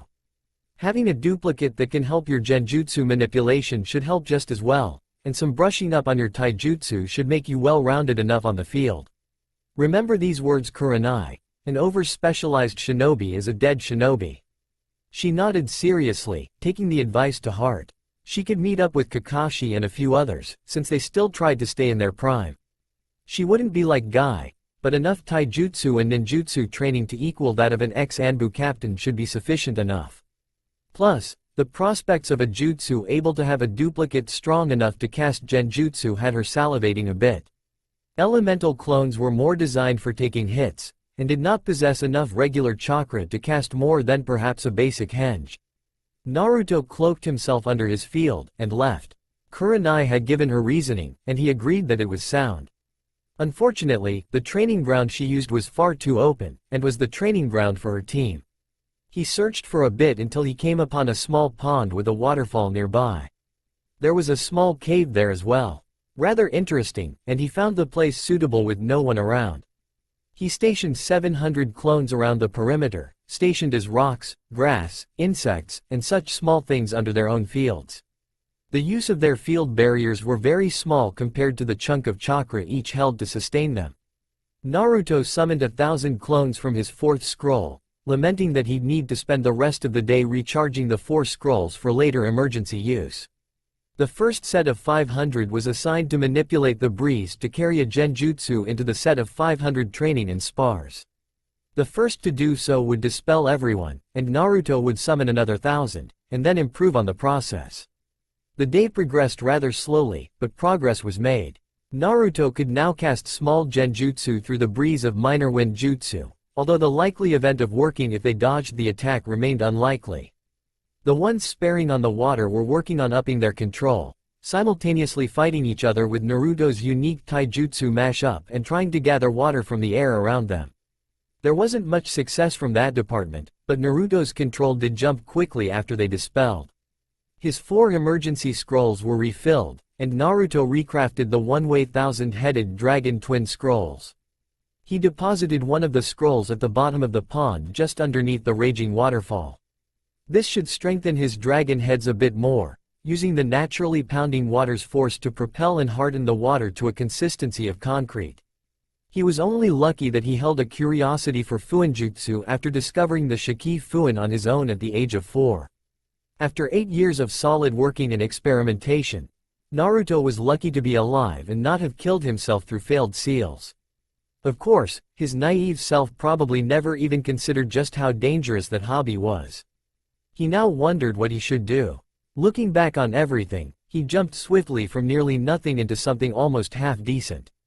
He knew that he'd need to focus, that progress never should be stopped completely. There's no such thing as stopping because he considered his work finished.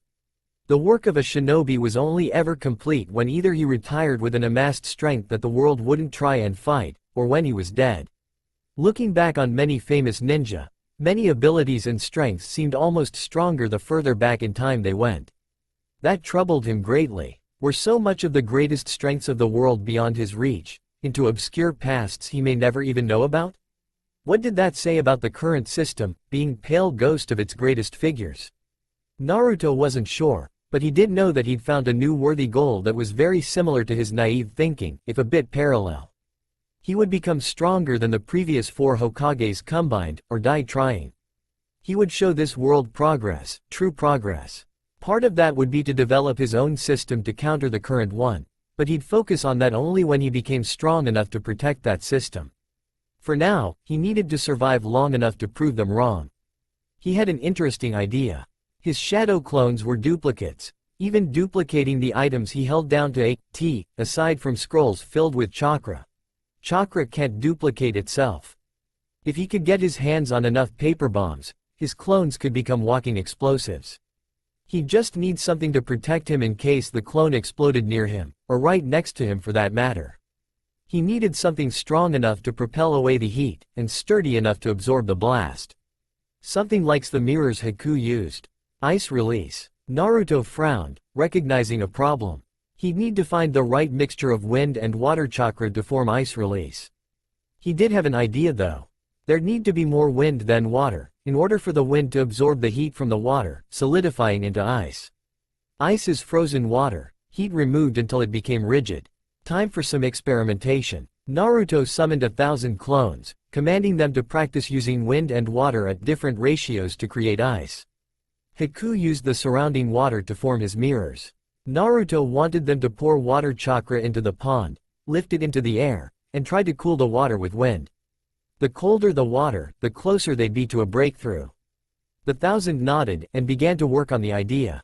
Since they mastered water release, they were able to easily make water orbs rise out of the pond, and the mastered wind release was able to spin around the water orb. The rest would be careful experimentation over time. Luckily, Naruto had time. 2 weeks' worth before the exam.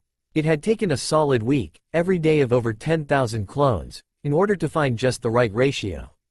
Once that was done, Naruto had them practicing this ratio from large pools of water to the size of droplets.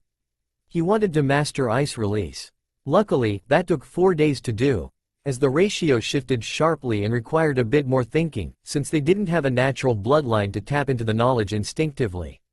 Naruto doubted they'd ever be able to use the demonic ice mirrors jutsu, as Haku had been able to melt into those mirrors, and then use them to propel himself at 4 times his speed.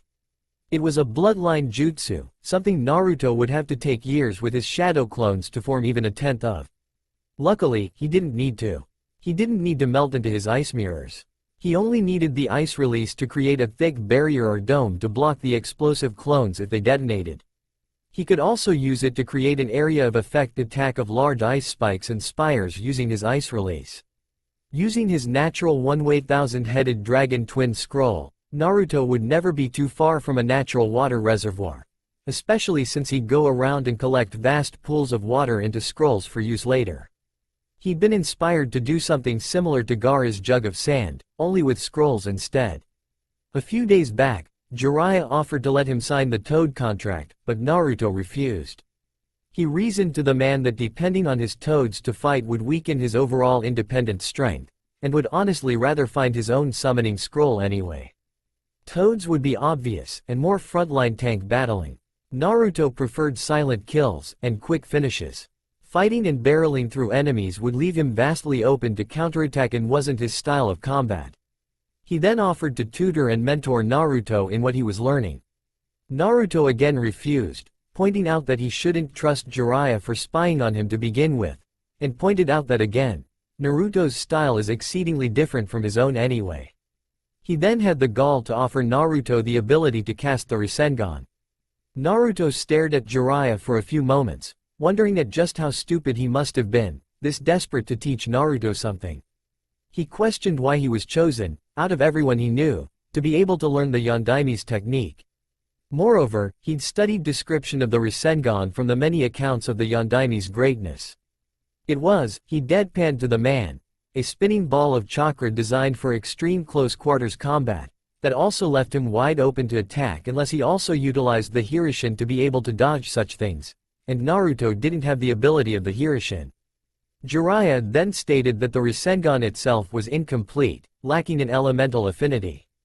That had piqued Naruto's interest briefly, before Naruto again pointed out that didn't guarantee it wasn't an only close combat jutsu, and that didn't cover the gaping hole of needing a Hirishin jutsu to dodge any incoming surprise attacks. Jiraiya stated he could teach Naruto Fuinjutsu, that he was a Fuinjutsu master. That had Naruto's attention, debated for a few minutes on whether that may be worth being taught. It was certainly better than simple experimentation, which was exceedingly dangerous, and Naruto did have a desire to learn Fuinjutsu anyway. Still, Fuinjutsu wasn't very well known. He decided against it, and he explained why. Fuinjutsu seemed only ever viable in two situations: explosive detonations and sealing away tailed beasts. The only ever time sealing was ever done in any other situation was to modify items to use spacetime jutsu. He doubted Jiraiya himself knew any spacetime Fuinjutsu. Jiraiya admitted the only one he knew was the summoning jutsu, which was space use only, it didn't alter time. Naruto nodded before bidding Jiraiya good day, firmly. Truthfully, Naruto had his own ideas for Fuinjutsu, and he had no desire to let Jiraiya in on that anytime soon. He'd noted the sealing scrolls were designed for items, and had the idea of using it to capture people, or jutsu. His scrolls were able to hold his chakra for refuel later. He wondered if it was possible with jutsu, but it would remain to be seen. Naruto was enjoying himself, grinning.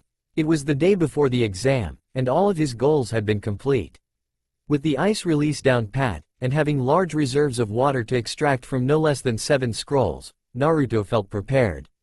He'd been able to form 2 of Haku's jutsu. The first was, Ice Style, Thousand Needle Destroyer. It was a modifier of the original ice needles Haku had called upon to try and stab Sasuke with. Instead of large needles able to be jumped over or dodged, the needles were much smaller, about the size of toothpicks. They were designed to form a menacing cloud of ice needles around Naruto, and swarm the enemy. The vast cloud would surge forward, while smaller detachments would swerve to the sides, encasing the enemy. The trick was when the enemies blocked the attack. They'd drop their guards, where the ice needles held in reserve would surge from below, above, and behind. The second was, Ice Style, Demonic Thousand Spears of Death. Based off of the demonic ice mirrors, Naruto would summon ice blocks from chunks of water, and then create fast-moving spears to fire at the enemy. Once hitting something or someone, the spears would shatter into ice fragments, reforming into much smaller spears that fractured even further. Naruto's spears were enhanced with his dense chakra, designed to absorb the water from the blood, or surroundings, to explode by fracturing. Naruto also formed 2 other jutsu. The first was, Ice Style, Armor of the Icy Tomb. In honor of Haku's strength of devotion to Zabuza, Naruto named it such because the armor would form around his body, encasing it in really thick ice designed to take the massive explosive damage from his finishing, Shadow Clone Mass Suicide Bomb Jutsu. Although Naruto could still maneuver around and strike enemies apart with icy weaponry to use in his armor. The second was a follow-through on the first. Ice Style, Army of Ice Statues. Unoriginal and obvious naming, but effective. Naruto would encase 5 or 6 shadow clones in the thick armor to be used as much stronger attack forces, and would be able to hold up against a lot more damage. Once the clone was destroyed, the remaining ice would be able to be reused as ice mirrors or spears. Naruto was still capable of summoning mirrors, but they'd be more useful in trapping an enemy inside boxes of immense ice. A defense against Gaara's sand, if all else failed. This wasn't to say he didn't learn wind or water jutsu, but focused primarily on the more defensive-offensive versatile ice style. He learned one of each, both useful in the upcoming fights. Voiding Winds was his wind jutsu, which created swirling vortexes of wind designed to whisk fire attacks away from himself or his ice style if they were deemed dangerous enough. Water Style. Mass water formation was his water style. It was extremely basic, one any water-style user would know. It was designed to use chakra to allow the user to create water in their mouth. It was a precursor to the water-style, water bullet, and much easier to use. Naruto learned it so he could use his clones to spit out vast floods of water and flood the area for use. Truthfully, Naruto disliked learning the ninjutsu. He wanted to be a genjutsu user, but he had to admit having such backups would be vital, especially against Gaara, who may be the Jinchuriki, if anything, by his use of sand and the automatic defense ability he held. With only one day left, Naruto was preparing. He had everything set up, with backups if necessary. He also had 9 scrolls to draw from for chakra, with ice style being a bit more draining than the other 2 styles he knew about. He also had the usual amount of paper bombs, 50. With his clone's duplication, that would be a terrifying thing to behold, let alone defend against. Deeming himself ready, Naruto rested over the night, his eyes shutting. Morning came abruptly for the Uzumaki, opening his eyes to a horrible sun that dared to peek into his retinas. Scowling at the sun's insolence for ruining his morning already, he quickly set off to the Chunin exam's final, which was at an arena often glorified for such events. Hiding under his field to avoid the civilians and any potential enemy shinobi trying to do him in before he even entered the exams, he left to the arena. Once there, he swiftly shut it off in a corner of the room, making sure no one noted his invisibility. He soon waited near the front of the exam seats, ignoring the Anbu in the room. They were silent, as always, but Naruto was still wary. They seemed to be eyeing the ninja more than anyone else, but only the Konoha ninja if he detected their small head movements correctly. Odd, but perhaps to avoid an incident. Once the Chunin exam final doors closed, the proctor was different, being a brown-haired person rather than the bandaged one who kept coughing. He declared the exams to begin, with the opponents being Neji Hyuga versus Naruto himself. He descended down into the area, once again vaulting over the walls, then taking the long way. The prospect of being ambushed for those who wanted their bets a sure thing would be too high. Although Naruto had betted on himself against Neji, Sasuke, and Gaara. He'd win huge, as he'd prepared extensively. Naruto ignored Neji's rambling about fate and losers. Personally, he found Neji both boring and stupid. They were shinobi, not philosophizes. Sides, fate could go fuck her. Or himself, he didn't care which. Once the proctor said fight, the battle began. With a talking spew about fate and giving up as losers always will lose. Naruto actually stared at the kid, dumbfounded. Shouldn't he be fighting, or just doing something other than standing there, preaching to the wind? Fucking moron, he cursed inwardly. He wanted a good fight, and he got himself a moron instead. Bah, let's end it quickly, he thought glumly. He removed his hands from his sleeves discreetly into the inside of his jacket, forming his signature seal for the shadow clones. Clones began forming underground, popping themselves silently afterwards until a clone formed directly behind Neji's position, who was still rambling without his Byakugan even activated. A flick of a silent senbon, and Neji fell to the ground unmoving. Naruto dispelled the clone, telling the proctor the Hyuga was in a death-like state. The proctor stated that Naruto won the match. Naruto smirked under the mask at the many groans from the civilians and a good portion of the shinobi. He'd won huge for this match. Reappearing on the stands, Naruto watched the matches with interest. Shino won against Kankuro, using his bugs to eat away at the chakra strings along with a female beetle to be used as a tracking device. Naruto felt a bit disturbed and worried on this, but simple ice armor would defend him against such tracking devices. Temari won after Shikamaru forfeited due to sheer laziness. Naruto remained unsurprised by these events. Yet, the Uchiha didn't show during his match. Naruto frowned, cursing Kakashi's lateness. He wanted to see Sasuke's improvement, but fighting Gaara would do.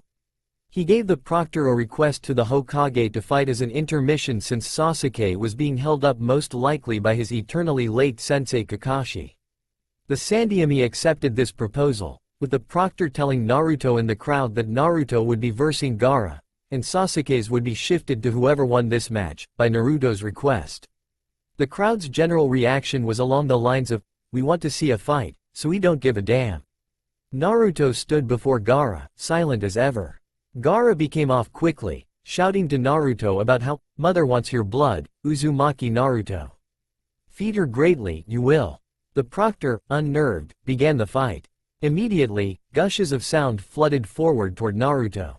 Naruto remained, still, sliding one scroll out of his hands. He swiftly opened it, throwing it into the air. It glowed dark blue, and floods of water occurred, covering the area immediately. Naruto made a flurry of hand signs before intoning mentally. Ice style. Encased dome. The water approaching Naruto curved around him, encased into a thick layer of ice, even as the water seeping into the ground became frozen solid underneath Naruto as well. He wasn't taking chances from an attack from below. The entire area became flooded with water, changing the landscape into a lake filled up to the middle of the walls in height, leaving only the tips of the trees visible. Naruto saw Gaara, encased no doubt in a ball of sand from his ultimate defense.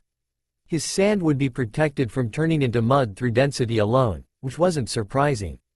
He began making a few hand signs before placed one hand against the ice dome wall. Ice style. 1,000 demonic spears. Spears of ice shot forward out of the dome, hardening by the surrounding water freezing in place through contact. They shattered upon contact with the dome, indicating the density of the dome of sand. They shattered further, before freezing into a congealed icy layer on top of the dense sand layer. Naruto's eyes narrowed behind the mask before nodding. Clearly Gaara was up to something, as the shinobi was clearly able to lift his sand into the air. After forming two shadow clones, whom nodded in understanding at the plan while grinning behind their respective masks. After making quite a few hand seals, all three of them placed their hands against the dome, all of them speaking aloud in unison. Ice style. Army of the icy statues. The dome began exploding with bulges of ice forming. The ice shifted into duplicates of Naruto, each inked with a shadow clone within. Naruto began panting after 20 of them formed, and stopped before he put himself into chakra shock. The 20 solid ice statues blurred forward, surrounding Gaara's dome. With no activity to indicate an attack from the heavy sand, the shadow clones began infusing their chakra constructs into the 50 paper bombs attached to their pouches inside their duplicate cloaks. They attached themselves to the dome, grinning at the success of their armor as weakened sand tendrils tried to spear them ineffectively. Shadow clone mass suicide bomb jutsu. The result was glorious. The water exploded violently, ripped apart by the force of 1,000 paper bombs, with ice fragments shredding everything. The sand dome was ripped apart like Play-Doh, the surrounding explosions all around shredding the entire thing apart, where the area was bathed in intense heat. Gaara's scream of agony was heard, and then water rushed back in immediately after the explosion. His scream was cut off, and lots of blood pooled out from his obvious wounds, turning the water red. Naruto scowled as he began seeing immense sand being ripped from the ground. Gaara was trying to use Shukaku to defend himself. Not likely. Quickly absorbing a scroll's worth of chakra, Naruto blurred forward, merging the ice dome layer in front of him into his armor. He couldn't allow the Jinchuriki to gain the Biju state. That'd endanger Konoha, and he couldn't afford his cover blown just yet. Blurring through the water, Naruto bulldozed through the sand effortlessly, which was weighed down by the water.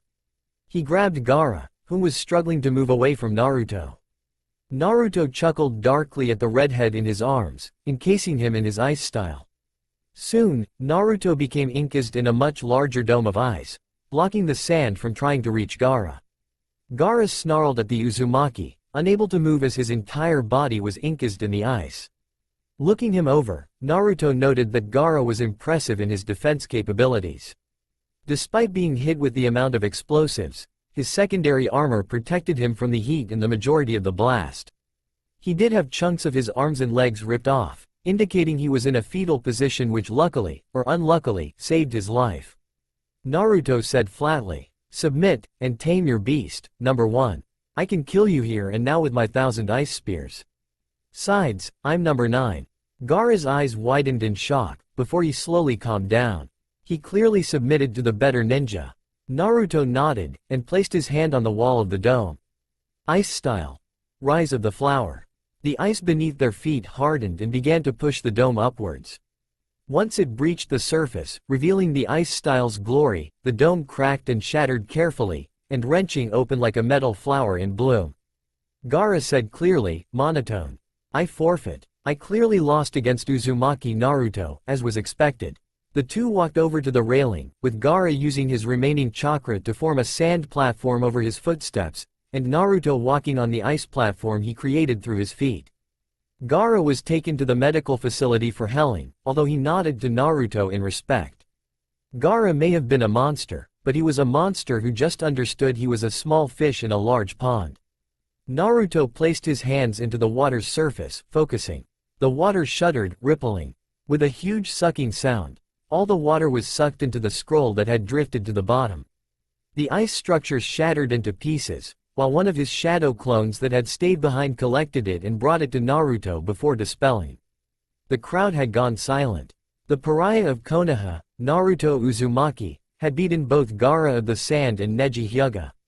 The idea of the pariah becoming this strong was unnerving, unsettling, and every other vocabulary that equaled them all being awed and terrified.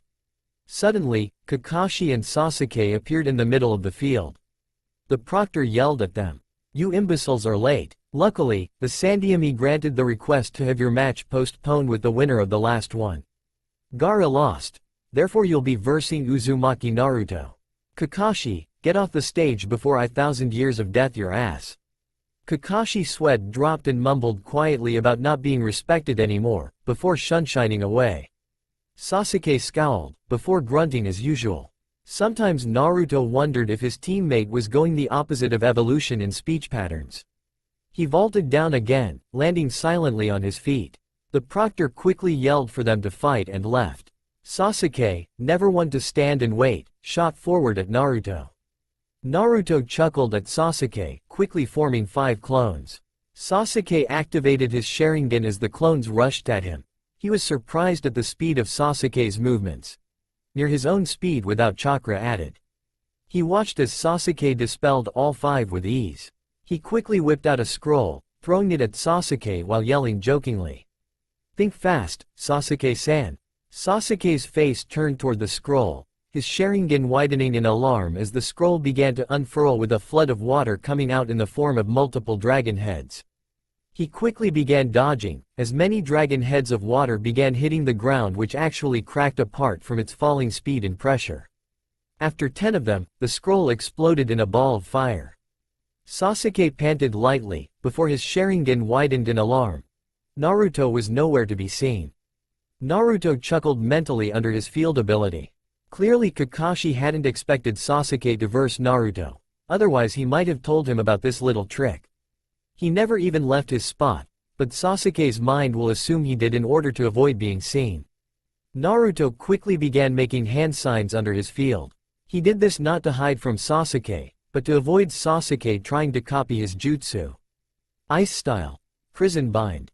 Sasuke cried out in shock as the water that had fallen to the ground suddenly surrounded him and froze solid. He was unable to move aside from his head. His Sharingan couldn't even detect it. Naruto sealed away the sword, now standing in front of Sasuke, his mask hiding his expression. "Submit, Sasuke-san. If not, I will begin spearing you slowly with the ice encasing your body." Sasuke's face darkened, his Sharingan spinning wildly. Naruto chuckled darkly, as a small pop from a clone destroyed the genjutsu. "I have a method for destroying genjutsu, so that was an obvious bust." "What next, Sasuke-san? What else is up your sleeve?" Sasuke smirked, and the ice encasing him suddenly shattered to pieces, revealing his hand had clenched around the other forearm, and a ball of lightning chakra in his other palm, and tried to ram into Naruto with it. Naruto had enough. Pouring chakra into his limbs, he blurred to the side, grabbing the Uchiha's wrist that had missed plunging the assassination jutsu into his chest. Naruto hissed out sharply. Wrong move. He grabbed the Uchiha's other hand to keep it from trying to punch him, and squeezed both wrists tightly until they cracked audibly from the bones breaking. Sasuke howled in agony, trying to get out of Naruto's grip. Naruto released his wrists, as a shadow clone formed from behind, plunging several needles along the Uchiha's back.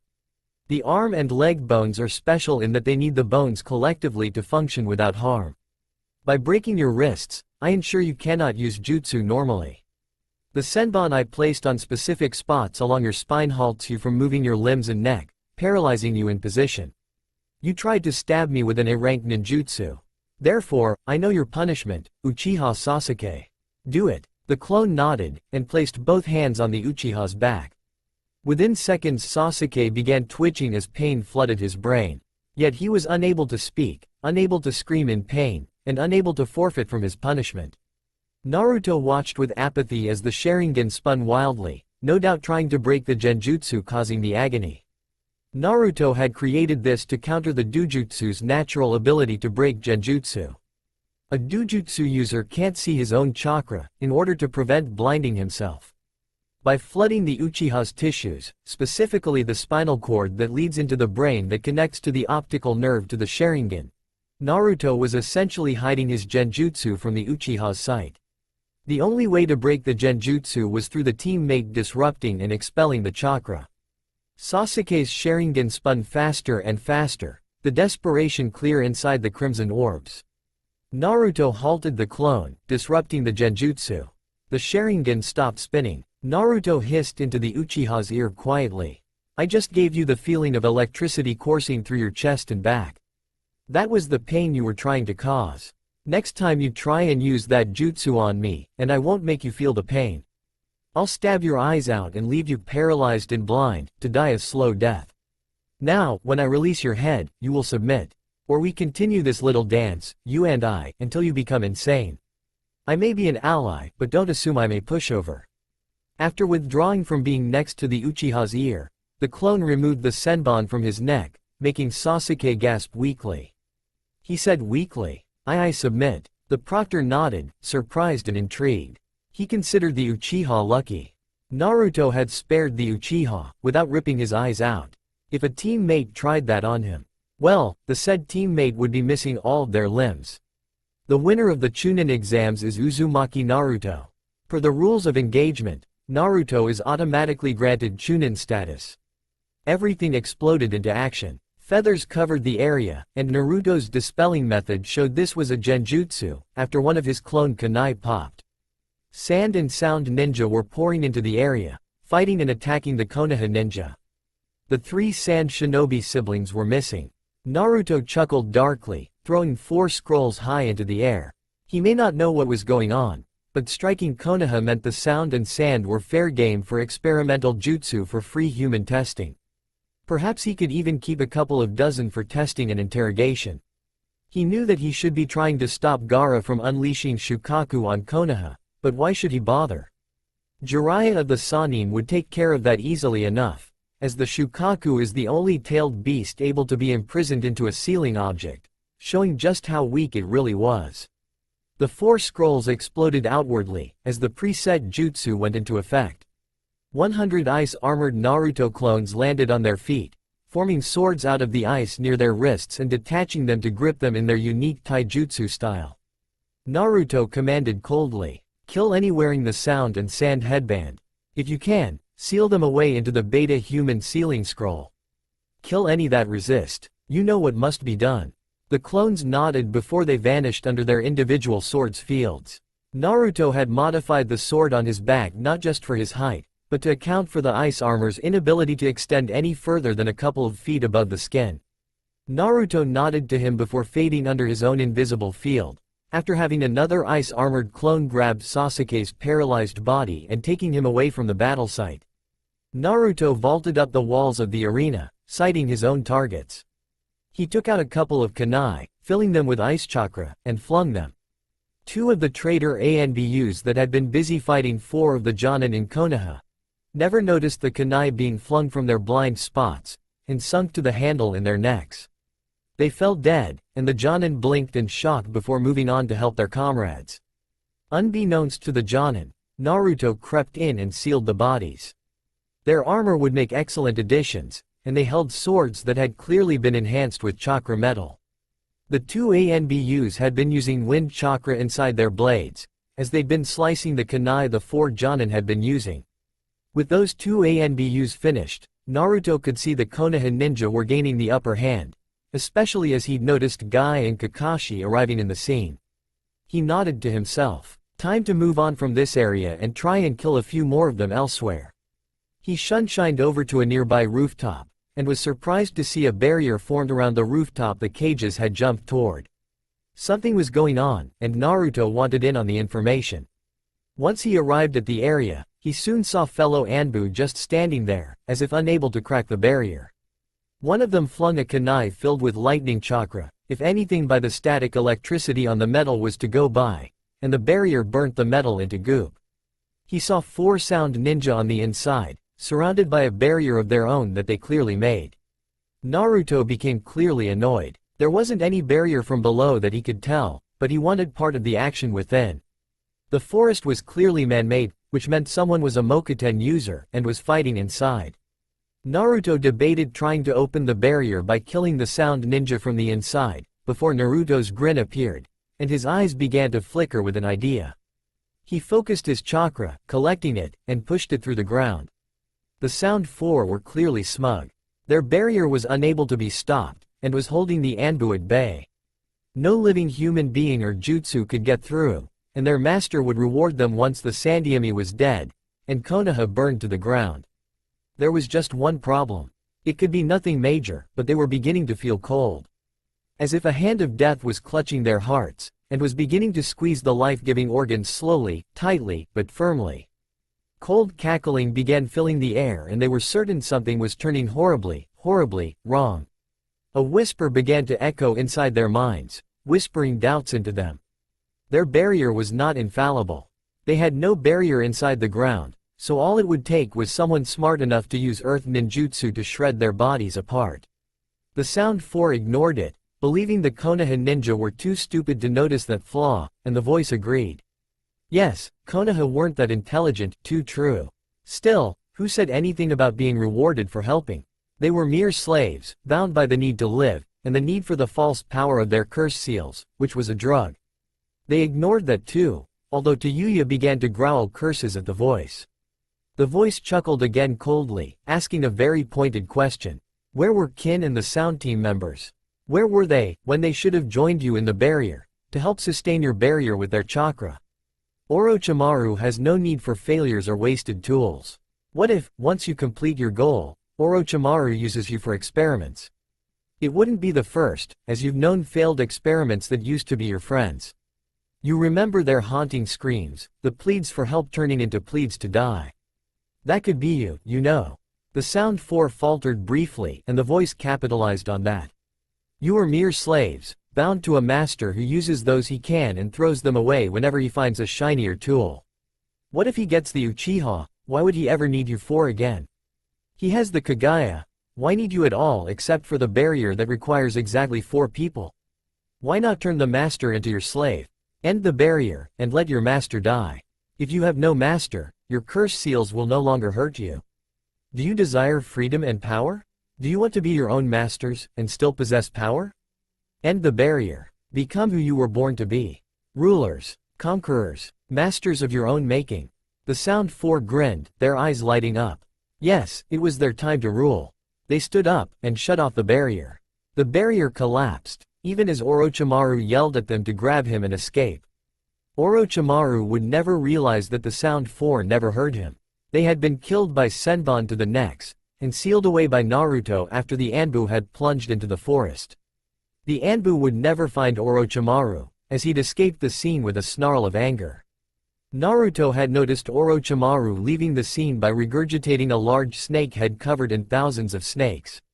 Naruto had nearly retched, but had been quick to leave a couple shadow clones as small beetles on the moving reptile more than man now shinobi.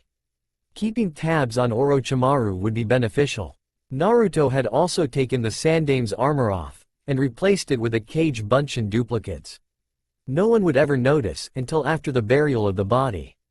Naruto crowed with delight as he left the scene. His genjutsu, Voices of Doubt, had been a complete success. It used the centers of the brain that held fear and anger, and connected that with the center of memory. This way Naruto could use the information of their own minds against them, and guide them to an action he desired. The fools could have easily broken the genjutsu, but they couldn't do that without disrupting their own chakra, and, thus, the barrier. A win-win for Naruto's books. Add in that he had a series of armors to mix and match for his own armor and a flute that was clearly designed for genjutsu similar to Kin's bells, and Naruto was a very, very happy person. Did he mention he now had a battle-made flute designed for genjutsu use? He was ecstatic. Once he arrived at the gate of Konoha, he waited calmly. This was the spot all of the clones would assemble to. Sure enough, 80 of those 100 appeared. They handed Naruto 20 of the scrolls, filled by the sound and sand ninja whom had panicked, and stated that many of them were from an outpouring section of the wood wall being destroyed by a large summoning snake that was taken care of shortly by Jiraiya. Naruto nodded and asked where the other 20 clones were. They stated that the 20 were busy running after the cloud ninja that had grabbed Hinata during the beginning of the assault.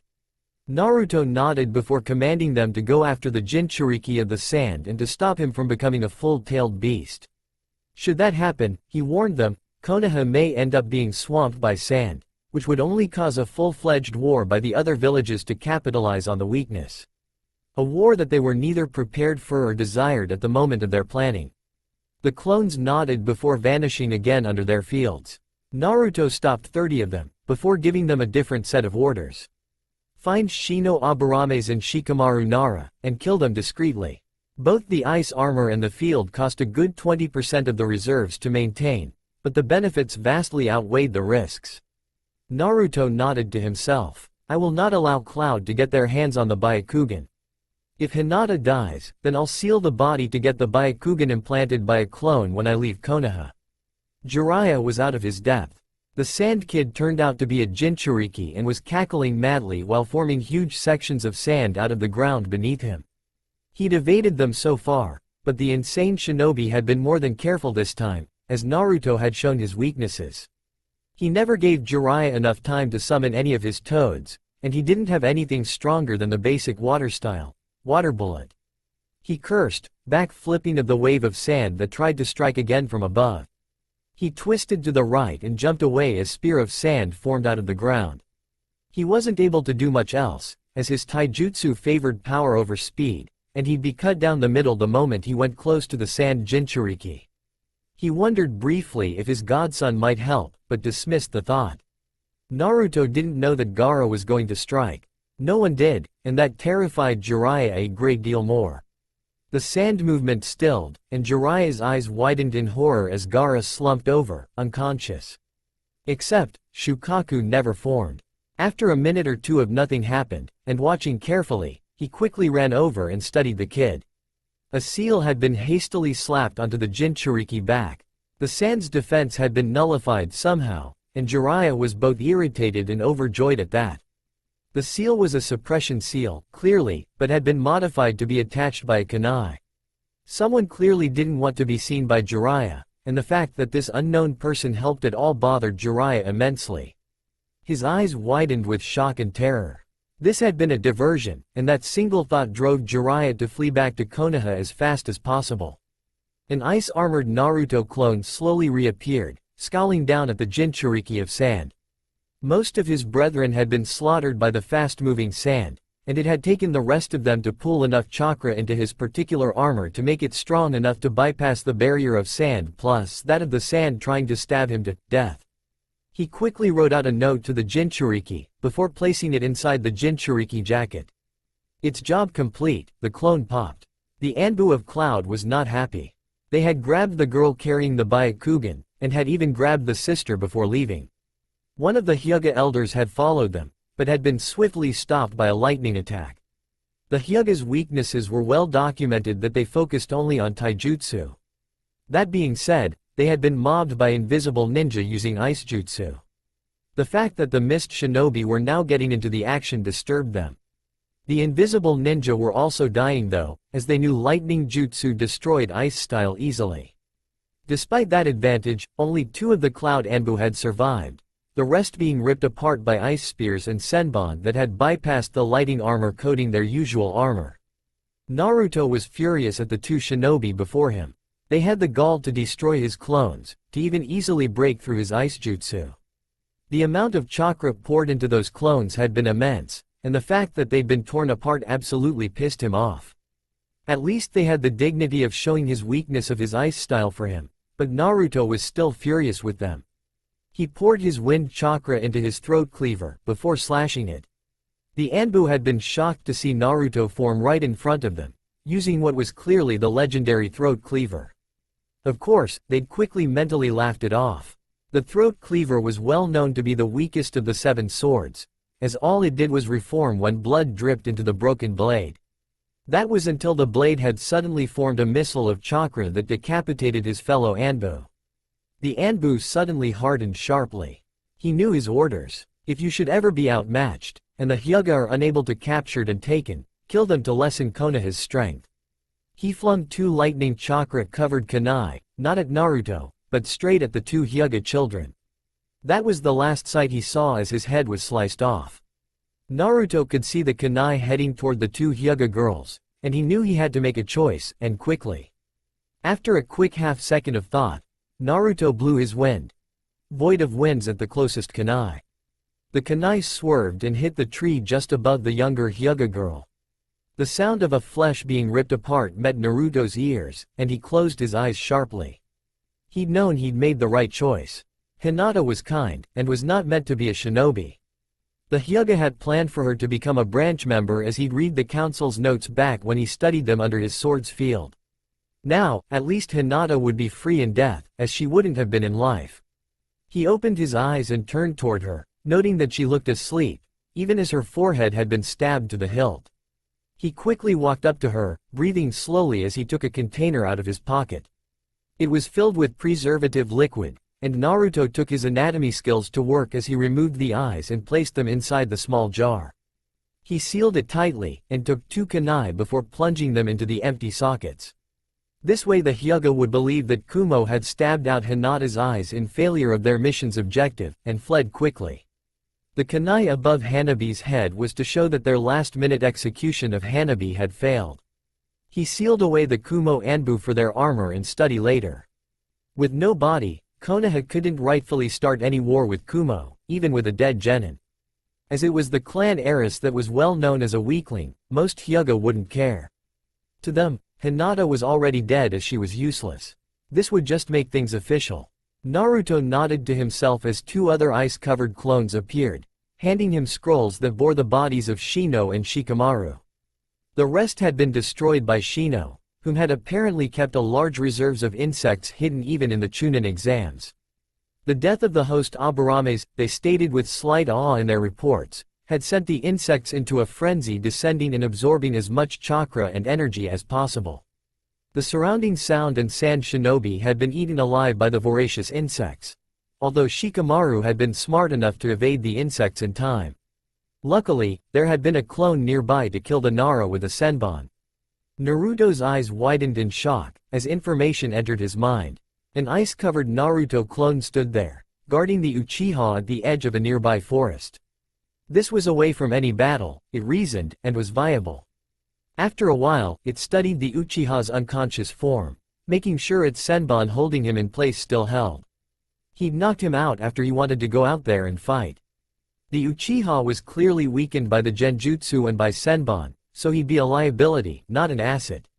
The Uchiha refused, even trying to use genjutsu on the clone. That failed as the clone broke through it with the small reserves it held. Now without a lot of chakra, the clone had snarled and knocked the annoyance out. The somewhat tense piece ended sharply when Orochimaru's snake-like form had appeared out of nowhere, babbling about a curse mark for his new body. The clone tried to stop the Sannin, but was ensnared in a vast purple place of some sort, along with the Uchiha. Orochimaru was in his human form, and began babbling about how this was a dimension, and that he'd kill the Kyuubi brat and take Sasuke's body at the same time. The clone had snorted in disbelief of the clearly now insane Sannin's audacity. A whole dimension? Yeah, sure, and while they were on an idea of impossible things, and he was clearly the son of the Yondaimes destined to bring peace to the world by talking to all the villains into peace. The clone had no time for this nonsense. It was clearly a genjutsu, and he was tired of dealing with an insane, rambling, madman. He removed the ice containing the last dregs of his chakra, and swiftly ripped apart the place by enforcing his will for the place to turn into a frozen wonderland with a bunch of talking snowmen named Olaf. Why not leave the madman with company?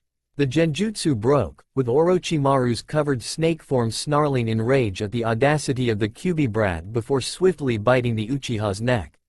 The clone stood in shock before asking, jokingly, if all the Sannin were secretly pedophiles.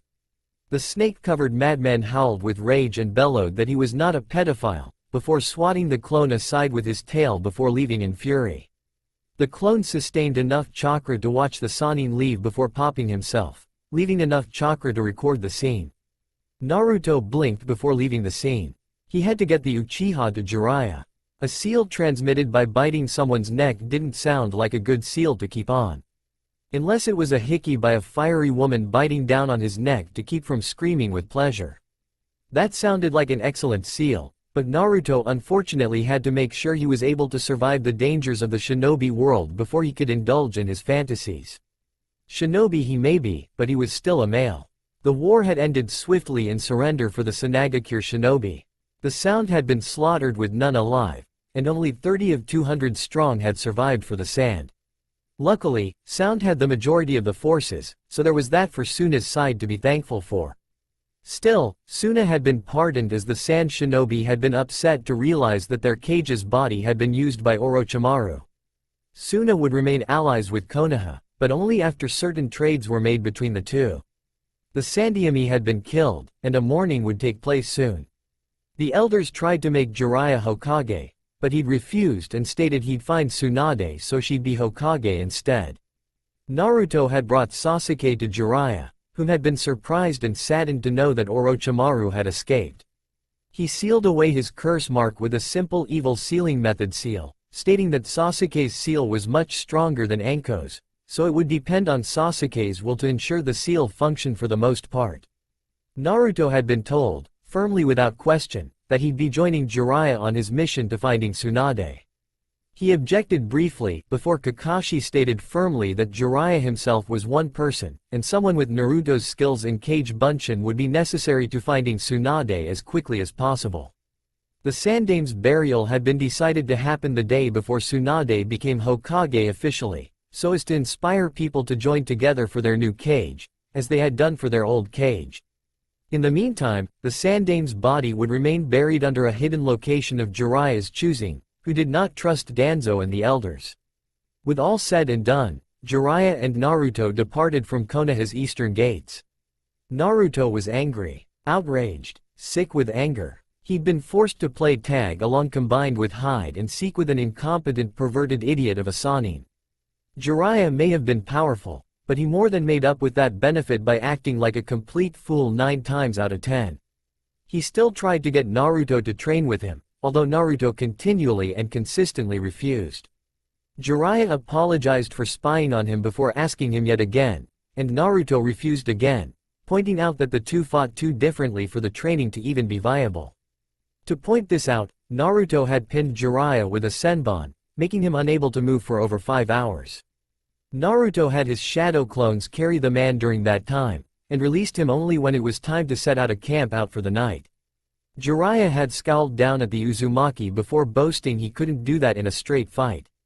Naruto had outright laughed at the Sannin before pointing out that Naruto never, ever, if possible, fought in a straight fight. He acted like a true shinobi. He reasoned coldly that one shouldn't be even noticed before striking. That was the main reason why they could never train together. Not only were their fighting styles different, but so did their ideology. Jiraiya conceded the argument before the night before shouting boastfully that he'd get him in the end. Naruto shook his head flatly before he went to sleep in his tent, which had 7 invisible ice armor clones to act as guards. His tent had been simple made leather, with a seal threaded into the top of it. In a moment's notice, Naruto could seal it away and be ready for a fight. The same patterns repeated, intermixing between Jiraiya running around to peep at the baths for research, and begging Naruto to let him joining. Naruto had warned him once that he had shadow clones scouting the nearby towns, and if Jiraiya ended up going in the wrong one because it held bathhouses, Naruto will leave him behind. Jiraiya realized he wasn't kidding the hard way, when he had to make a full 48-hour sprint to catch up to Naruto, who had skipped 4 nearby towns when his clones found Tsunade to not be in them. Jiraiya had collapsed to sleep on the dirt when he caught up with Naruto. Naruto had shrugged and went back to sleep that night in his tent. Naruto wasn't idle in his work though. He had been practicing more on his wind and water styles when he found ice style's weakness to lightning jutsu. So far though, it had been difficult, much harder than before. His reasoning on this was that his body was now so used to churning out the combined affinities that separating them was much harder for him to do. So far he'd been able to use wind style up to the level of mastery he'd attained to beforehand, but the water nature he formed instantly froze, indicating that Naruto's mastery of ice nature had sunk into his chakra network, making him a first-generation ice user. While that was useful, and meant that he might be able to perfect ice chakra to a level much closer to Haku's, it also meant his weakness against lightning was all the more dangerous. Still, his equally powerful wind nature indicated that Naruto was more likely a wind nature primary and water secondary, rather than the water primary that Kakashi had assumed. That at least appeased Naruto slightly. His ice style had a defense against lightning jutsu, its ultimate weakness, but was still susceptible to fire style on both ends. Of course, fire could be directed away by wind, but it cost a bit more chakra to control properly. His shadow clones had gone more digging back in Konoha, focused more on medical than on ninjutsu or genjutsu. Naruto needed to learn more about the body. Naruto wanted to know everything about the human body, and more importantly on how to heal him with medical chakra. His natural chakra healing system was effective, sure, but knowing how to heal someone with medical chakra meant he also knew on how to damage someone that much more efficiently. Naruto was all about becoming better in efficiency. Still, Naruto was far more interested on the battle flute he'd prospected. Naruto coined the term because scavenging or looting sounded more like robbing from someone. And you can't rob from a dead body.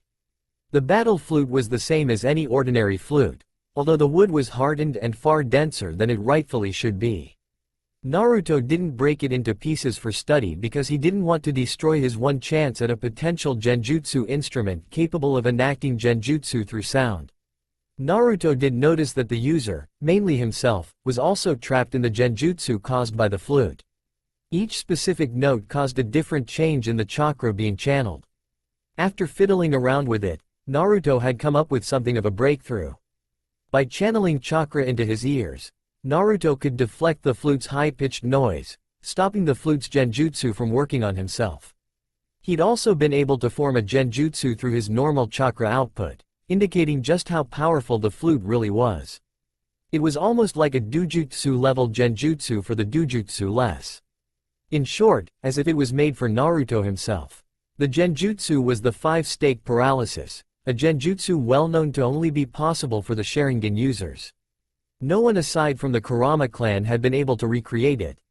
Until now, his clone had popped to show him that his genjutsu had worked flawlessly.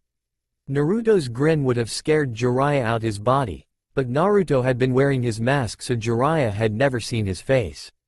Naruto found that the more notes played into the flute, the more complex the genjutsu would become. This would be useful, he deduced, if he let a shadow clone playing a flute in the background to disorient opponents for quick, easy deaths.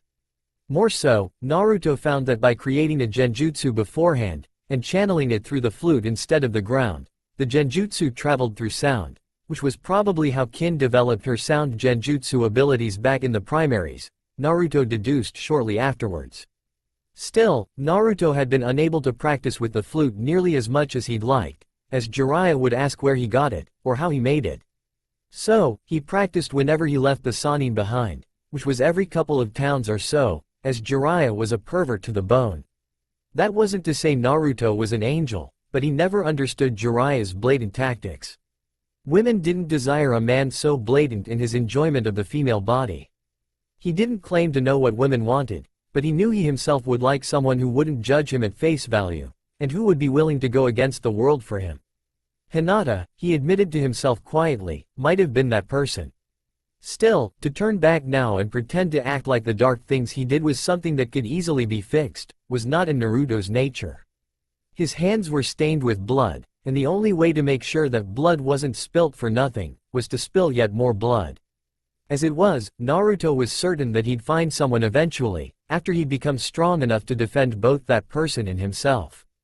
Some small part of him doubted he'd ever find, let alone deserve, anyone that would be willing to love, or even like, him.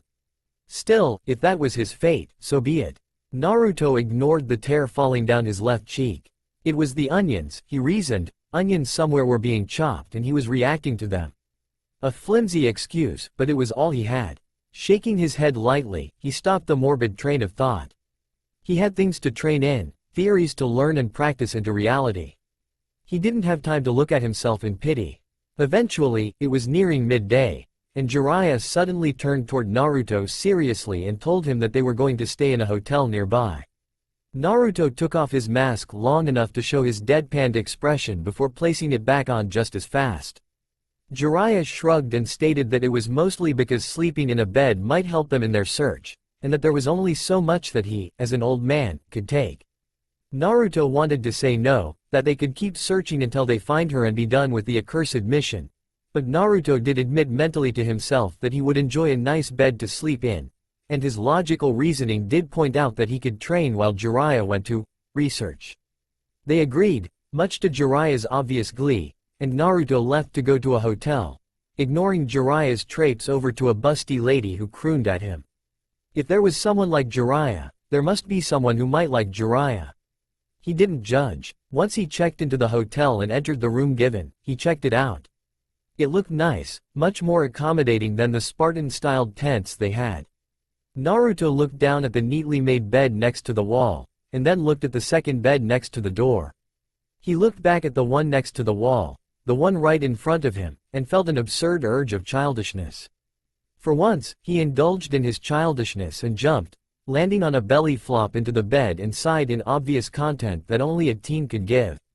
As he was about to open a scroll and have the 40 shadow clones stored within to train on his battle flute genjutsu, someone knocked. Naruto flipped out of the bed and onto his feet, eyes narrowing behind his mask. Jiraiya wouldn't have knocked, so it was someone uninvited. He walked up to the door and opened it, having hanged it into an old lady. Itachi and Kisame were surprised to see an old lady with purple eyes open the door.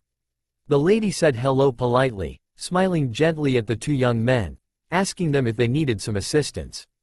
Kisame, not bothered by even the slightest sense of morals, took his samahata to cut her in half. Alarm bells tripped in Itachi's head as the old lady still smiled even as the legendary samahata went to cleave her into shredded chunks of flesh. He shunshined to the other side of the hall, and was thankful he had done so. The old lady exploded into a bunch of ice fragments, cutting up Kisame who had been in ground zero of the blast. Kisame shrugged off the damage, grinning like a loon. Samahata growled in its own peculiar way, making Kisame scowl down at the sword. I didn't know you hated the cold, Samahata. Why didn't you tell me earlier? You never faced off against it before? Wait, but you liked the chakra, despite it being cold? It tasted like sushi? Samahata, I didn't know you were into cold, old fish. Itachi and Naruto had stopped any thoughts of action, staring at the clearly insane male ninja. Who the fuck talks to a sword? Returning to normal, Naruto had switched with a shadow clone covered in ice armor while it was hanged. He was now a small beetle crawling in the hallway. Itachi hadn't noticed, having shunshined in order to escape a surprise counterattack. Naruto stopped the transformation, as he'd isolated Kisame with a couple of shadow clones using genjutsu. Naruto's theory was right that Kisame and Itachi were meant to fight together. Itachi was clearly the genjutsu expert, as Kisame's extremely large reserves left him open to a genjutsu attack. Itachi looked straight at Naruto's mask, telling him in a monotone voice. Come with us, Naruto. Naruto had been floored at the clearly insidious request before deciding to make a joke of it.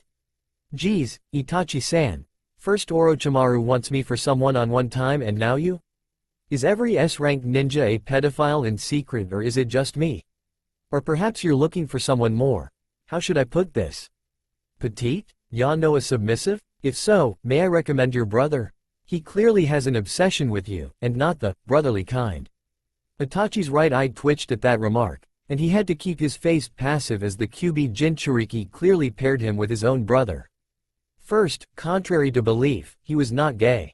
Second, ew, man, that was his brother. Just what kind of stuff were they teaching at the academy these days?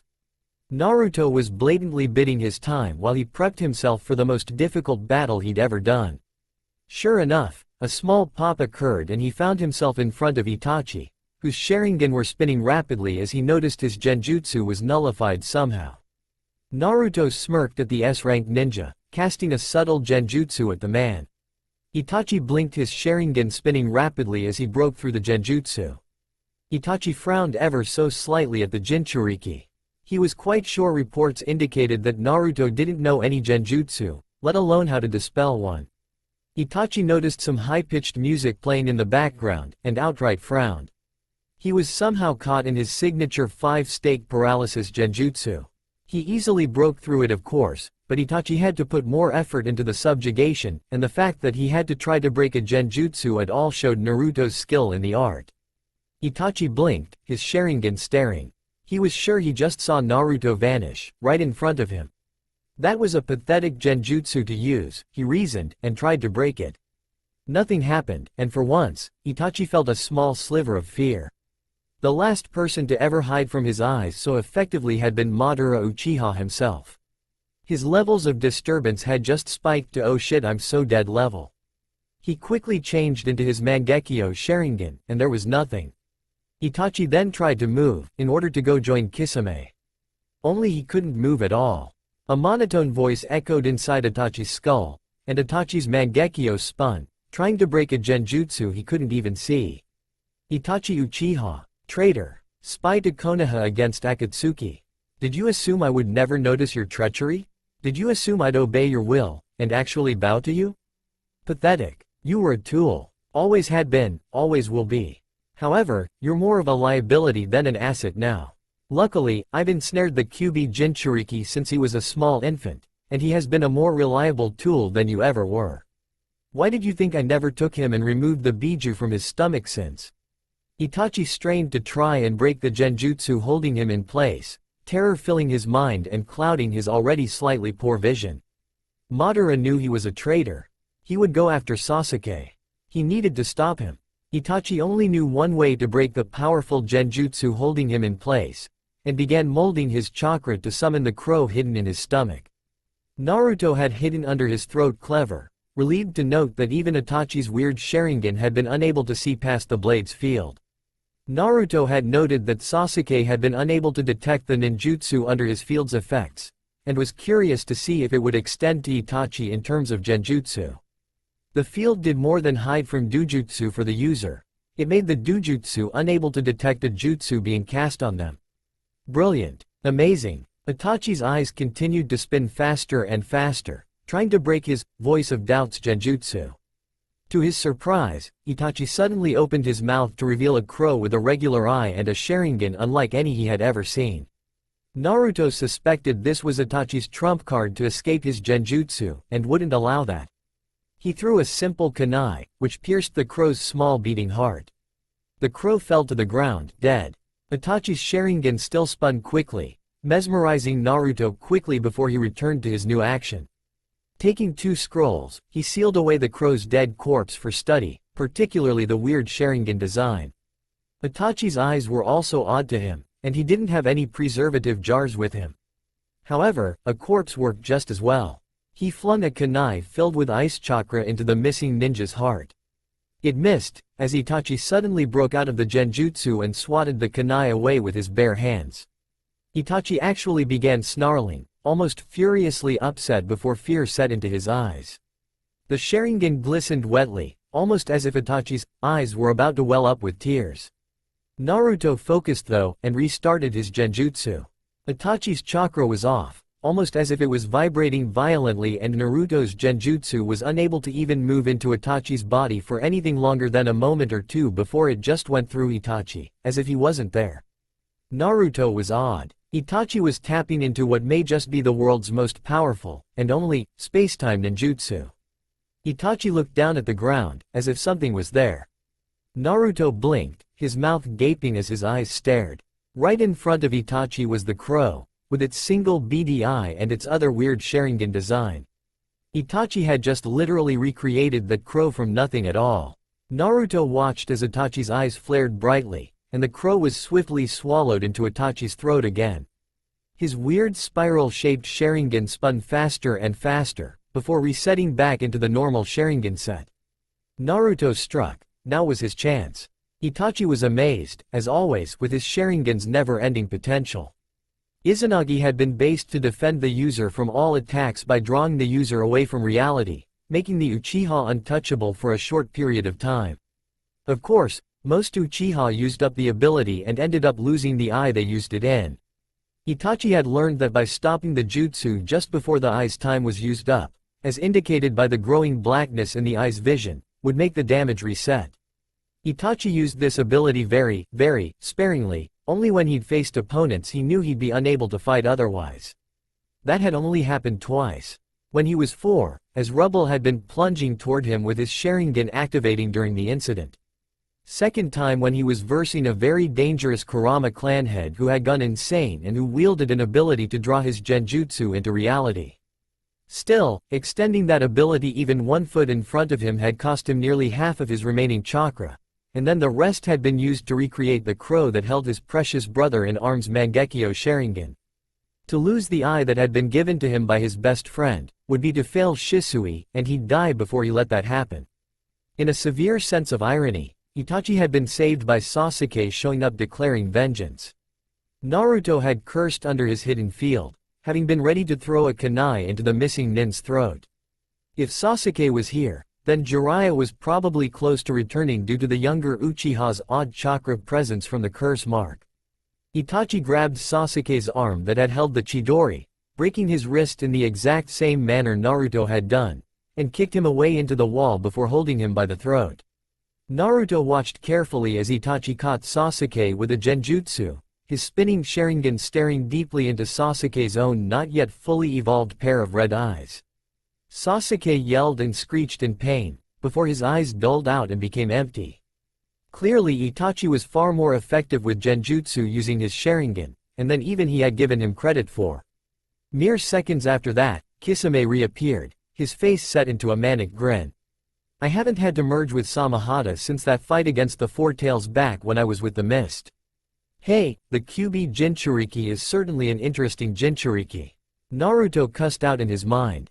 Kisame's connection with Samahata was far more powerful than he'd anticipated, and he'd bet big money that Kisame had sucked the chakra out his 2 shadow clones, ensuring he would be unable to anticipate Kisame coming. Jiraiya arrived, placing his toad jutsu that changed the entire hallway into a stomach lining. Itachi commanded for them to leave, and the 2S ranks fled toward the end of the hallway. Naruto's eyes narrowed. He couldn't have them spouting at the mouth of his weaknesses that would surely get him killed. Luckily, Jiraiya had done him a favor. Living tissue made his genjutsu much more potent, and much faster in transmission than the Earth's natural rock formations.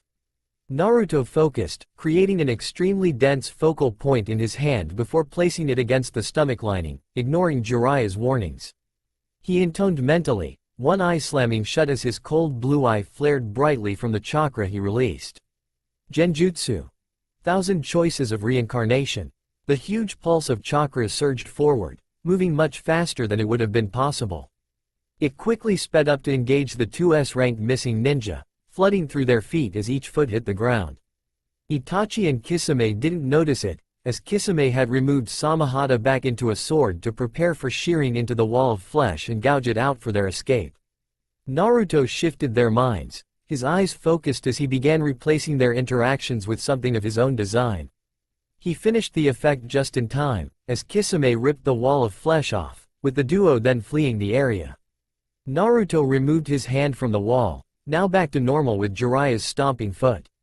Naruto quickly showed Jiraiya that his hands were fine, with Jiraiya grunting about how lucky Naruto's regeneration really was. Jiraiya ordered Naruto to summon a shadow clone to take Sasuke to the hospital back in Konoha, and Naruto quickly agreed, sending 4 shadow clones off to take the Uchiha back to Konoha. The duo set off again out of town, mainly because the innkeeper kicked them out for damaging his hotel. Naruto stretched lightly before they set off to cover some ground before resting for the night. Underneath the mask, Naruto was grinning madly. He'd tested 3 theories today, had gotten his hands on a unique Sharingan that he was certain was different, and more likely an evolved Sharingan ability unique to it since Itachi had gone to an amazing length to recreate it, and had been able to activate a genjutsu that he'd been planning for a while, but had never had the opportunity to use before. Genjutsu. 1,000 choices of reincarnation. That particular jutsu was very powerful and very costly. It depended on the amount of chakra he had available, and on how much concentration he could afford. Naruto essentially dived into the minds of the two missing ninja, and rewrote the memories of the duo. It was only able to work on the 5 minutes of memory not yet written into the ninja's permanent memory, and each minute of memory being rewritten cost him a giant chunk of chakra, not to mention making the genjutsu unstable after a period of time. Luckily, the duo had only interacted with Naruto within the first 2 minutes, so the ability was fairly stable. It had cost him all of his chakra, and he knew he'd been lucky not to go into chakra shock. The benefit outweighed the risks though. The fewer enemies that knew his abilities, the better. Now he held two of the world's most powerful dojutsu types. The Byakugan and the Sharingan were prospectively the strongest in their fields. Naruto honestly preferred the Byakugan between the two, because the ability to see miles all around his head was far more powerful for someone of his attack type, as the Sharingan was more meant for the frontal tank types like Jiraiya. Still, the Sharingan would be useful against someone like Itachi, and unearthing the ability unique to the evolved Sharingan would be awesome. Add in the Sharingan's natural ability to read jutsu, as well as his own field ability, and Naruto was certain that the dojutsu would be useful to learn secret clan jutsu, of which the Nara clan's shadow mimicry and the Yamanaka's mind-walking jutsu were among his top priorities for learning before leaving Konoha. Of course, Naruto still needed to learn how to transfer eyes into his own body, as he'd need to learn much higher medical jutsu than the basics he already knew. Naruto blinked before he stated calmly to Jiraiya, "My shadow clone near Tanzaku has detected Tsunade and her traveling companion heading toward the village. No doubt for the gambling tournament.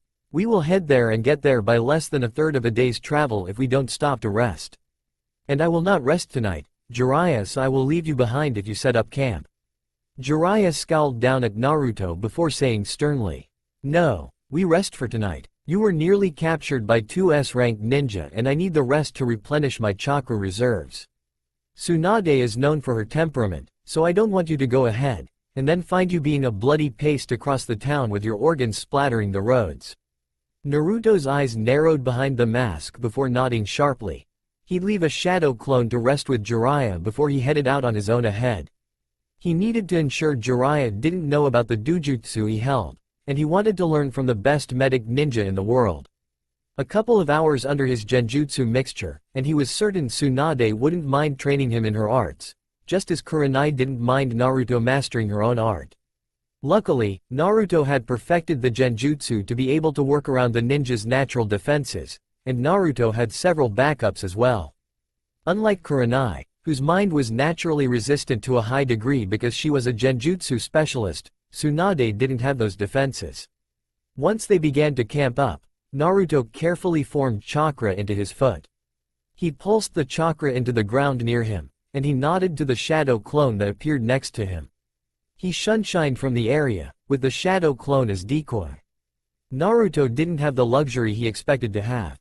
Clearly Jiraiya either was suspicious of him, or was clearly trying to keep him close for his own protection. Either way, Naruto had no plans that held him being babysat by a Sannin of the Toads. He quickly reached Tanzaku, with the help of his powerful overcharged Shunshin, courtesy of a scroll filled with his chakra for recharge.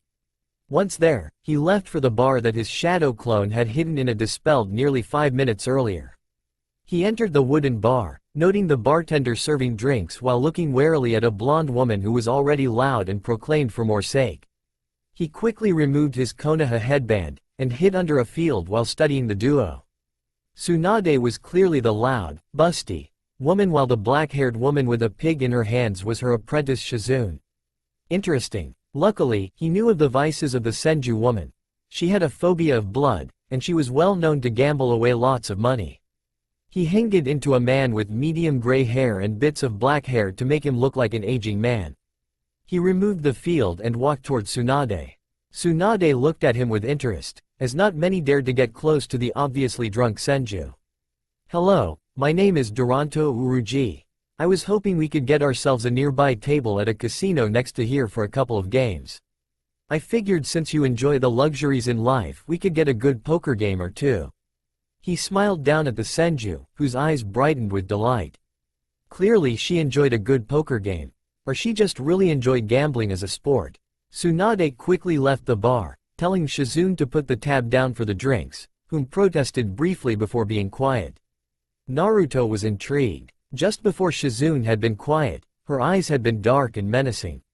Someone was clearly getting fed up with the mentor acting like an idiot, and Naruto couldn't truthfully blame her. He was curious about Shizune, and was now after something just as valuable as his apprenticeship with Tsunade. Information on the clearly resentful female apprentice. He decided that an act of good fortune would go a long way, particularly for the female apprentice who was clearly used to being a wallflower compared to Tsunade. He placed down a 50,000 ryo note on the table, with Shizune's eyes widening in shock. He smiled kindly down at her, saying softly, "I know what it's like, being abandoned and forgotten. Please keep in mind, Angel-chan, that you are no wallflower, and are beautiful in your own right." Shizune blushed and nodded shyly. She smiled and said, "Thank you." He nodded before leaving to catch up with Tsunade. He caught up with her once they reached the casino, although Tsunade did raise an eyebrow at him. Naruto decided a simple excuse and reasoning would work for it. "I prefer brunettes, no offense."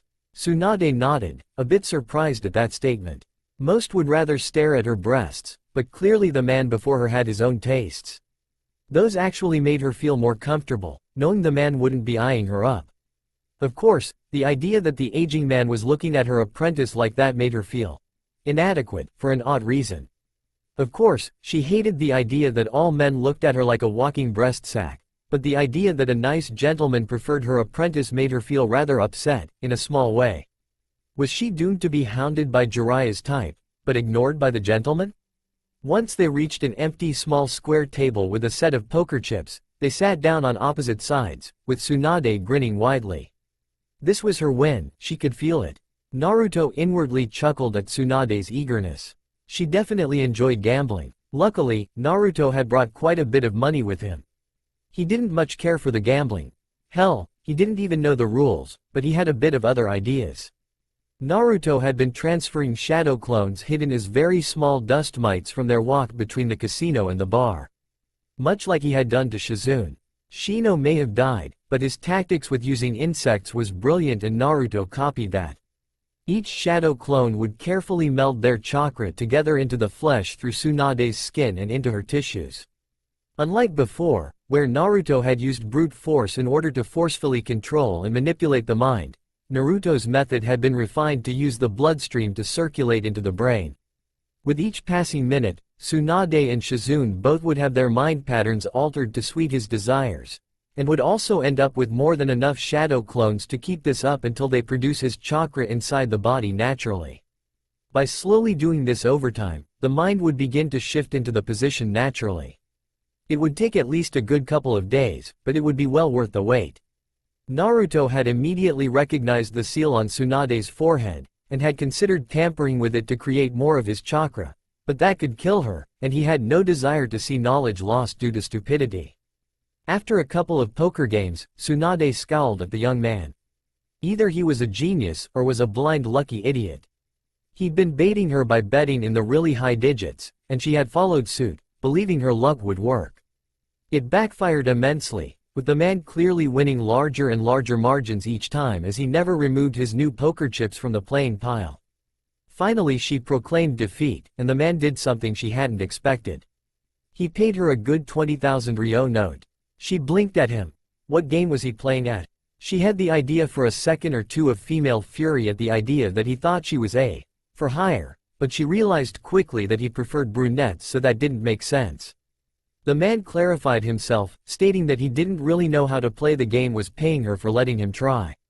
He knew she had extremely bad luck, and had wanted to see what it meant to be able to play.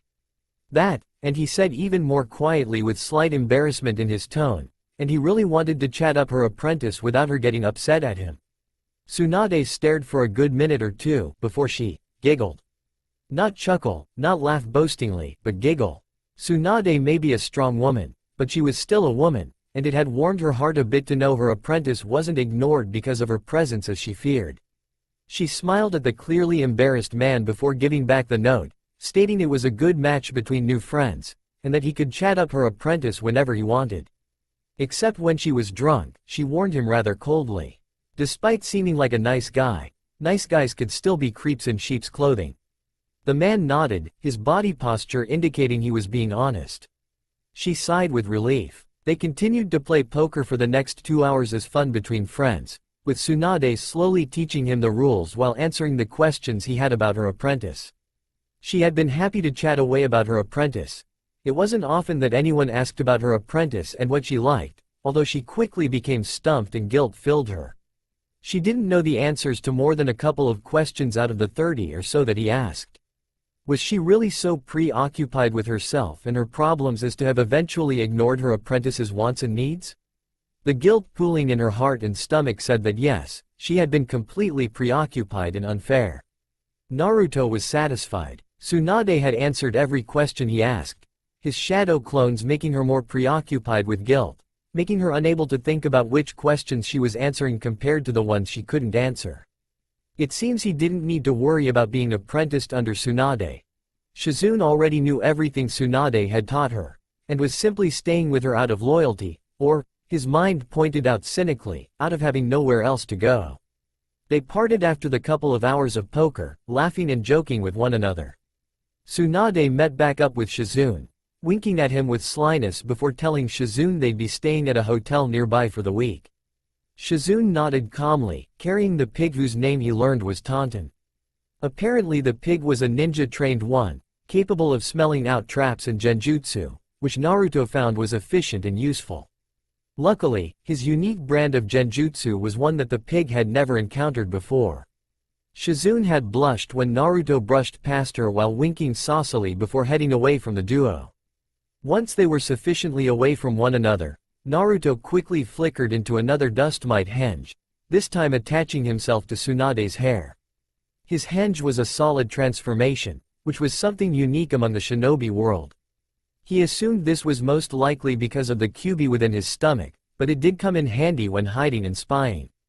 The duo quickly entered the hotel, and into the room they had been given a key for. Tsunade spoke, her voice soft and quiet, almost as if she'd been scolded. "I'm sorry, Shizune." Shizune blinked at her slowly before she rubbed the back of her head and began to wave away her apology. Tsunade shook her head firmly, and began to explain why she was sorry.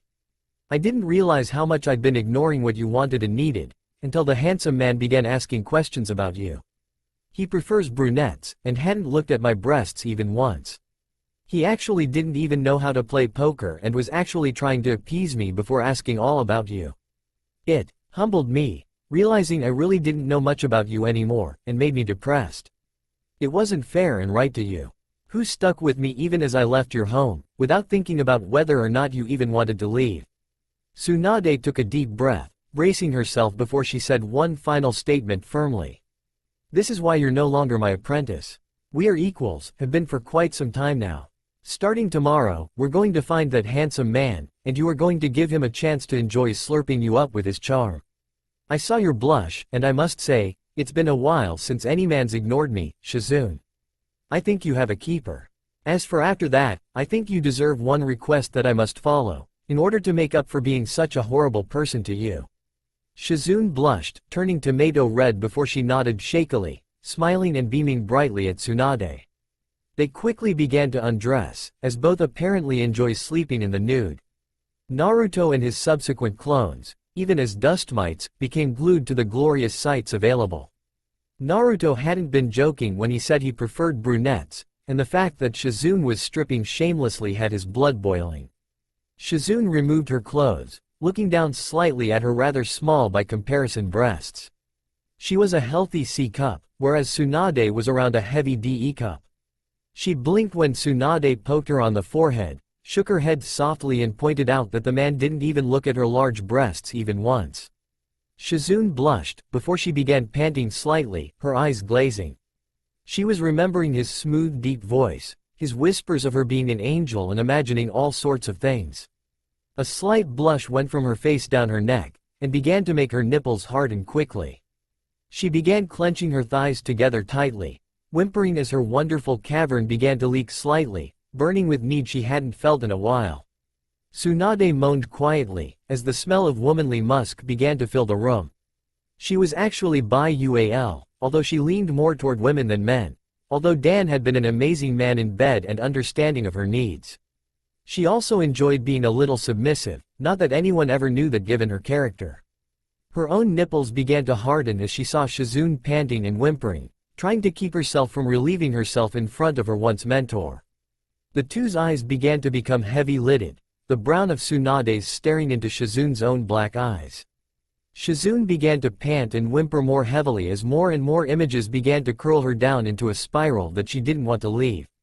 Tsunade carefully edged closer to her, her own musk filling the air as small beads of liquid began dewing from her own cavern.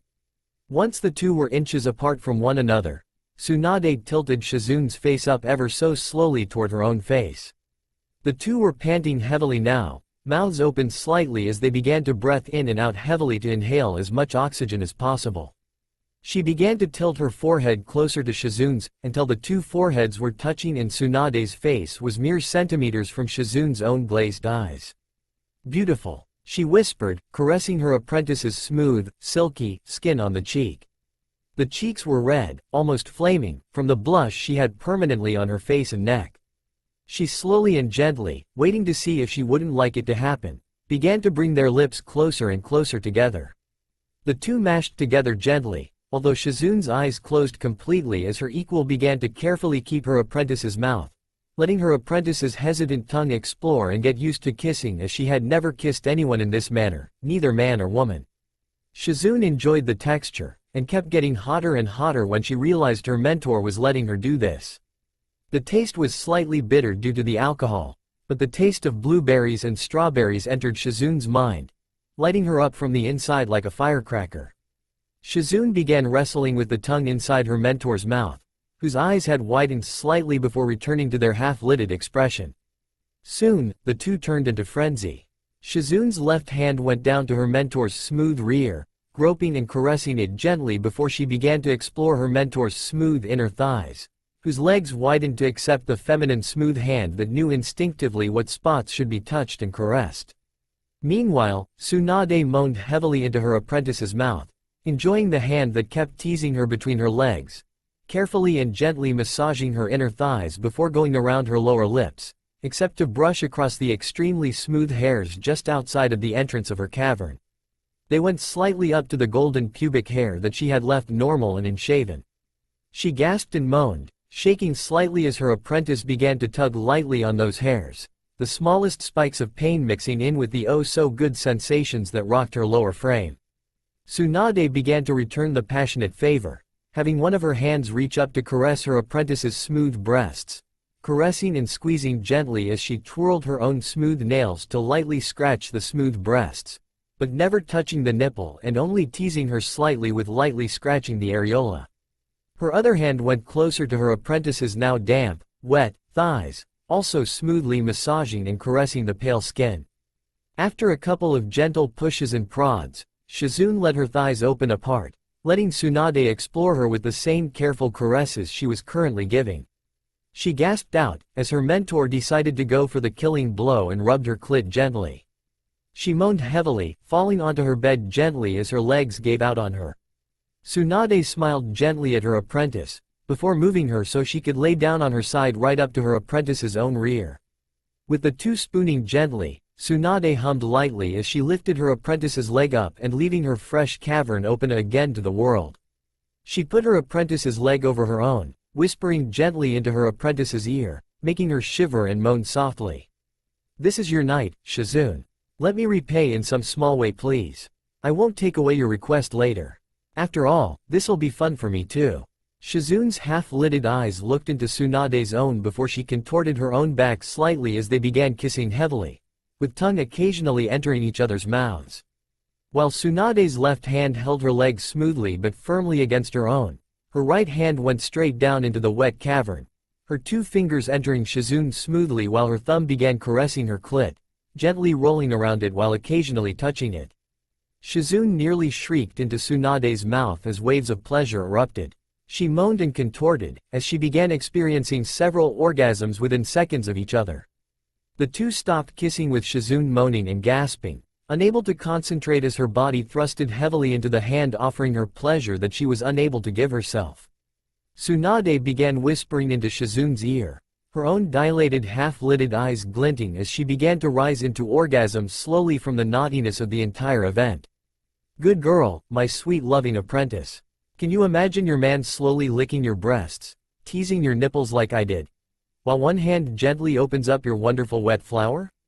As he then finally sucks your nipple due to your pleads of need, and then forcefully fingers your cavern, opening your depths as he carefully explores the walls for some diamonds in the rough patches of your cave? While he thumbs your delicate gem above your cave, rolling it and making sure it stays nice and warm and wet, making it cream heavily into his hand." Shizun moaned and whimpered, thrusting against Tsunade's hand as quickly as she could. Her half-lidded eyes closed completely as she began imagining what Tsunade was saying, which only made her orgasms multiply. Tsunade began grinding her own soaking wet cavern's gem into Shizun's smooth rear, the friction of her already moving body causing Tsunade to moan and shiver even more. Tsunade suddenly grinned impishly, as moved her leg around and over the one she was holding back with her hand, held her smooth leg firmly against her groin, which she immediately began grinding even more against. Her left hand no longer preoccupied with holding Shizun's leg apart, she moved it to Shizun's wonderful inner thighs, caressing them lightly while her right hand was going cave spelunking. Eventually, after she deemed to collect enough juices from Shizun's gushing cavern, she moved it to between her apprentice's smooth butt cheeks, fiddling and prodding the girl's sensitive forbidden hole. Shizun began grinding even faster, moaning and groaning even louder as the forbidden tickling sensation of a finger prodding her back door flooded her system.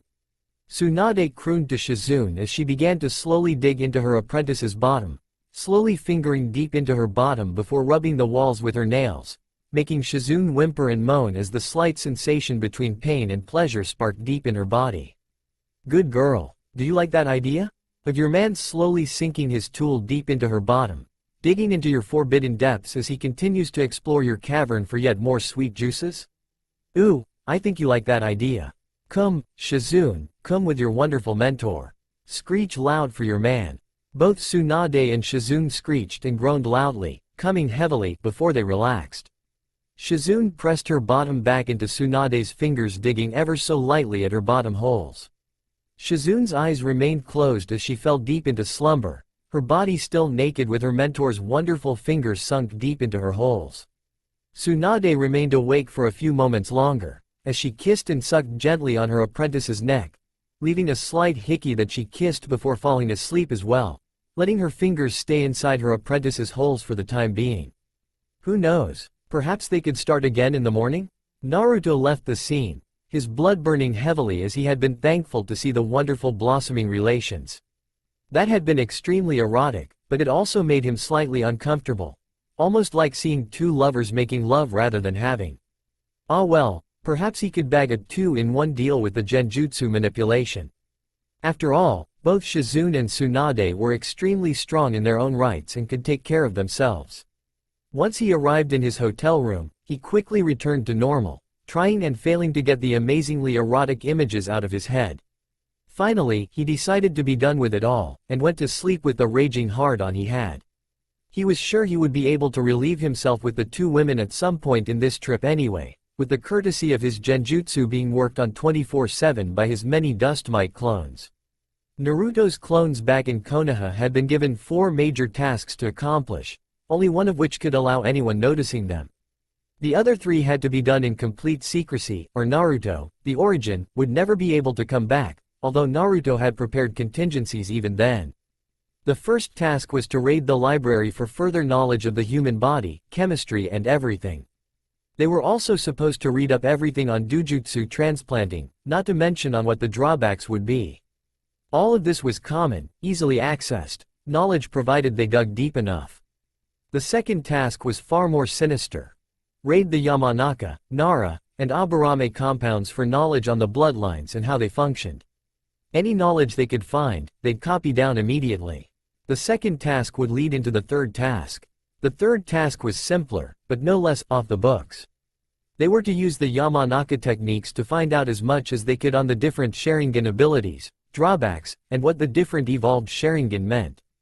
By using Sasuke's mind and body, they could travel the entire place easily enough. The fourth task would both be the most difficult and the most rewarding. Track down the scroll of sealing and copy everything contained within. Naruto knew that it would be impossible to complete this particular task without some form of distraction, and Naruto had found the perfect idea. The shack they had found in their training ground held a secret passage, one that had held hundreds of Enbu with completely blank masks, and Danzo was there as well. Clearly they had been there for some time, and Naruto had stumbled across their hideout. Naruto's plan was rather simple, but ingenious. Send as many invisible shadow clones in there as possible, and scatter themselves across the place. When the signal was given, they were to explode simultaneously. After, of course, they searched the place for information, papers, and tried to take as many out as quietly as possible for more human testing, not to mention checking out Danzo himself. Danzo's commands over his route, as he called them, were absolute, and they wanted to dig through his mind using Yamanaka techniques before ending him. The distraction would both show the world that Danzo was a traitor and gathering his own personal army, and would severely weaken Konoha's own forces immensely. Either way, Naruto would get his main prize, the scroll of sealing. The first task was continuously being attended to by around 1,000 clones consistently. That task was essentially on autopilot. The second task was about to commence. Clone 4 commanded his regiment firmly, telling them they were to not fail their boss, their very existence depended on it. They nodded firmly, before they all become invisible, as well as shrouded by their ice armors. Regiment 1 entered Yamanaka's shop swiftly, their invisible presence bypassing Ino, whom was depressed as both of her teammates had been declared Mia. With no major pool of blood, and with no body parts, they couldn't declare them dead. They searched the place silently, not finding much of anything aside from the variety of plants as well as instructions to take care of them. One of them signaled the others. They had discovered a slight depression in the walls directly left of the pottery in the back. Once they checked it out, they found it required a small bead of sorts. They instantly recalled the beads on Ino's ears. They knocked her out with a senbon, and removed the pair of earrings, which they pressed into the small hole. With a silent hiss, the stone slab behind the pottery slid slowly to the ground, revealing a set of stairs. They bypassed the pottery, a quick hinge and a set of small beetles took care of that, and began flittering down the stairs as beetles. They wouldn't risk tripping any alarms by stepping on the wrong step on the stairs. Once they remained on the bottom, they flittered over to the rather small amount of scrolls. They studied the fuinjutsu on the scrolls, no doubt security measures against theft. One clone unhinged themselves, and took out a small amount of blood from Ino that they had extracted into a vial. He poured into each scroll, nodding with satisfaction as the seals began to fade. One of them took out 4 giant scrolls out of the storage scroll they had on hand, and began passing them around. They began setting into work, writing down everything they could reach. That was done quickly, and they turned to another segment of small scrolls and continued the process. This continued for the next 4 hallways of scrolls, before they decided they'd copied more than enough information. The rest nodded and they began the trip back. They returned back to the ground level and resealed the stone slab by tapping the same depression with the 2 earrings before returning them to Ino's still unconscious body. They left to regroup at the apartment, waiting for the next regiments to return from their jobs. Clone 7 had his own regiment, and began the same thing as the previous one, only they were tackling the Nara compound. They were extra careful, remaining as small dust mites the entire time they explored the outside and inside parts of the compound. They soon found the entrance through a small depression inside a tree that they had found deep in the deer forest. After unsealing and unhinging Shikamaru's corpse, which remained untouched by time while within the seal, they grabbed the beads and pressed it into the tree's depression. They immediately hanged it back into dust mites, which was just in time as the tree suddenly gained deep black markings that spread all around it until it reached Shikamaru's body. Its markings retreated, and a set of stairs emerged right next to the tree. They resealed the body and continued on their way. They also found scrolls, but it was rather laughable. The Nara was so lazy that they had found it too troublesome to open another small scroll to write in. They instead had all been writing techniques and hints into a gigantic scroll. The shadow clones weren't complaining, however. They had one clone duplicate himself to copy the gigantic scroll before leaving the area swiftly. After repeating the process, the tree sealed the stairs shut. They also regrouped at the apartment, remaining as dust mites the entire way back. It wouldn't do to get caught last minute. Clone 10 and his regiments were armed with the most dangerous task of the second mission. Invade the Aburame compound, take as much information as possible, and capture several different specimens of the Kakaichu insects. Naruto hoped that once he studied them, he could replicate their abilities to absorb chakra into his hanged clones. This would be a great boon to possess. Cloaked in their ice armor, and hidden under a field that had been given an extra 50% of their reserves to hide their scent and sound from the Aburame, they deemed themselves ready. Once they were set, they began their mission. They quickly vaulted past the wall that surrounded the encampment. Once they did so, they felt chills from just how difficult their task was going to be. The entire compound was shrouded under an entire moving swarm of Kakaichu, all of them shrouding even the smallest area of space. They hanged into beetles and flickered through the area. The Kakaichu was unable to detect them as there was no visible presence, along with the lack of usual pheromone trails left behind by insects. They soon found a small series of holes dotted along the ground and dived in. The sight they saw was both terrifying and amazing. The ninja of the Aburame were inside cocoons not unlike beehives, each little room being a segment of the giant series of comb-shaped walls. They spread out, and gathered together in the center after they explored a section of the area. Once they gathered together 5 times, they gained a good map of the place, and soon followed deep into the darker catacombs, the darkness being illuminated by firefly bottles connected to an inner system for the fireflies to live in peace as well as providing light. Once they reached deep into the lower catacombs, they soon found a series of small scrolls lining the walls behind thick honey-like substance glass walls protecting them. The clone segment considered their options before coming to a conclusion. They would have to distract the main hive while they did this. It could ruin Naruto's plans, but getting the secrets of the Aburame will be vital. Plus, unlike the Uchiha clan's single member, they couldn't go inside the mind of an Aburame in order to get it since the Aburame's inner insect system would immediately detect the breach. 2 clones went to the surface above the compound, and unhinged themselves in the middle of the swarm. Immediately, buzzing began to vibrate the entire compound below, informing the Aburame of a breach from an uninvited guest. One of the clones detonated, exploding while using its own chakra to fuel the 100 paper bomb tags it held in its pouch. In the middle of the loud blast, the other clone collected handfuls of samples, sealing them inside jars before turning back into a beetle to join the rest. In the middle of the compound, the other clones froze the honey wall, while one smashed them in. Once done, they collected those scrolls, not even bothering to copy them down. They didn't have time. Once this was done, they went back to the surface, and back to the apartment as a gathering. The 3 groups gathered together, each of them informing the main caption of the second task, Clone 2. The clones scowled at the hasty method of the 3rd Regiment, but couldn't deny the effectiveness. They soon read and reread all of the scrolls, each handed off to a new clone to memorize before dispelling themselves. Once this was done, 2 clones were to try out each basic jutsu of the Nara and Yamanaka clan to make sure they could utilize at least the basics. Once they succeeded in doing this consecutively for another 30 times, they too dispelled, and Clone 3 took over for the 3rd task. He ordered the 3 main regiments to shroud themselves throughout Danzo's base, along with the other 40 regiments they had available. He'd deal with the 3rd task himself, and Clone 4 would command the rest of the regiment in the scroll, about a good 300 strong, to find and copy down the scroll of sealing. If no other option, Clone 4 would steal the scroll of sealing, and as many confidential scrolls as possible before using the rest of his available army to explode directly after the fact, to make the ninja scramble. Good luck, soldiers. It's been honor learning from one another. Clone 4 nodded to them all, before saluting them briefly, before taking the scroll that Naruto had given them for the next 2 weeks filled with chakra, and heading out to complete the final task at the same time Clone 3 left to complete his own. Clone 3 easily went into the Uchiha clan, finding Sasuke to be training in the backyard of his home. He kept flinging kunai around through targets, mumbling to himself. He landed on the roof before dispelling his beetle henge.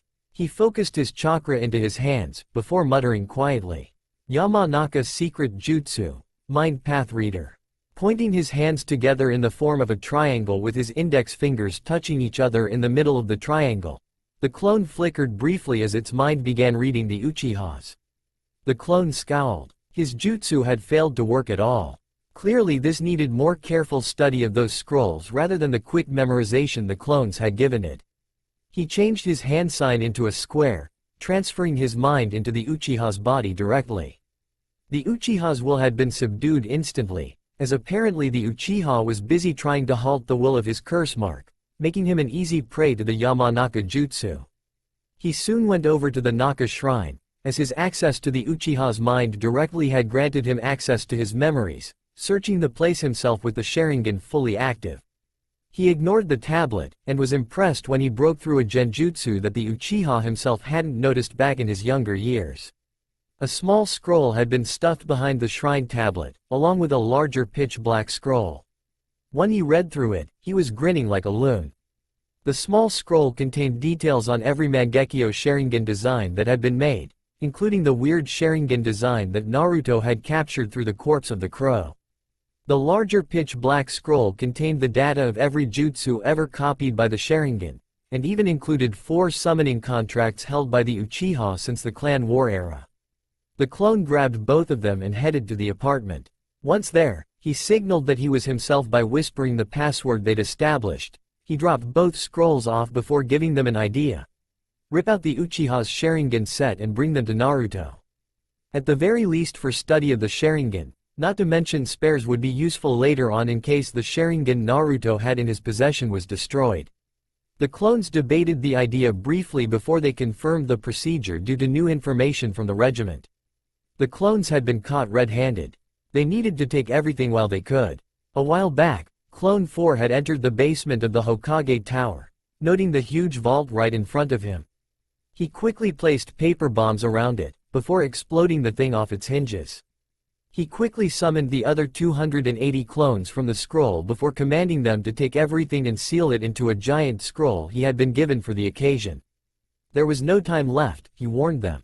The clones quickly accomplished this goal, along with sealing the scroll of sealing that had been found inside, not to mention several vials of blood and tissue that had been collected somewhere down Konoha's dark pasts. They also gathered the confidential scrolls they'd found in a nearby shelf. Once this was completed, Clone 4 left the area as a small invisible beetle to gather the rest of the equipment before leaving Konoha for his original. The rest of the clones began charging chakra onto as many paper bombs as possible inside the vault. Some shinobi appeared from time to time, but they quickly left when they detected no one and had assumed that the thieves had left successfully, and tried to chase the thieves down, not knowing the thieves were still there.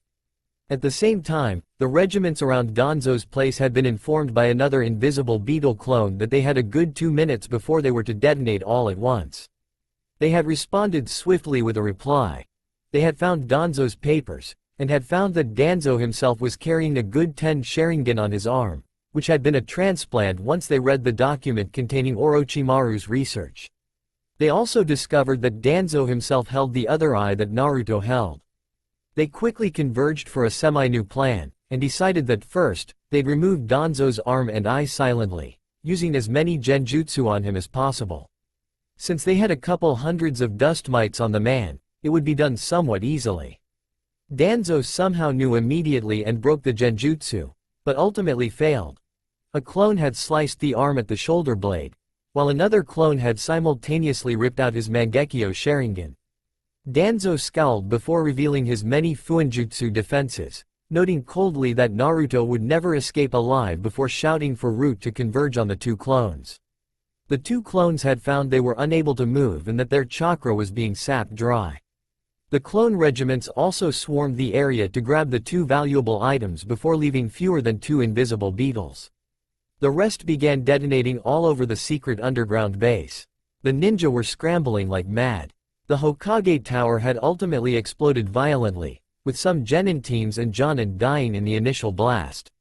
Now, the entire ground shook heavily, as random areas of the entire Konoha village began exploding violently.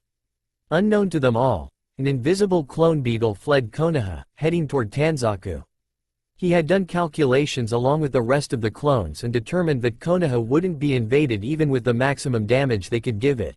The council would threaten to unleash a fully empowered Jinchuriki, and the rest of the major clans were still intact, so there would be little to no loss of current military power, technically.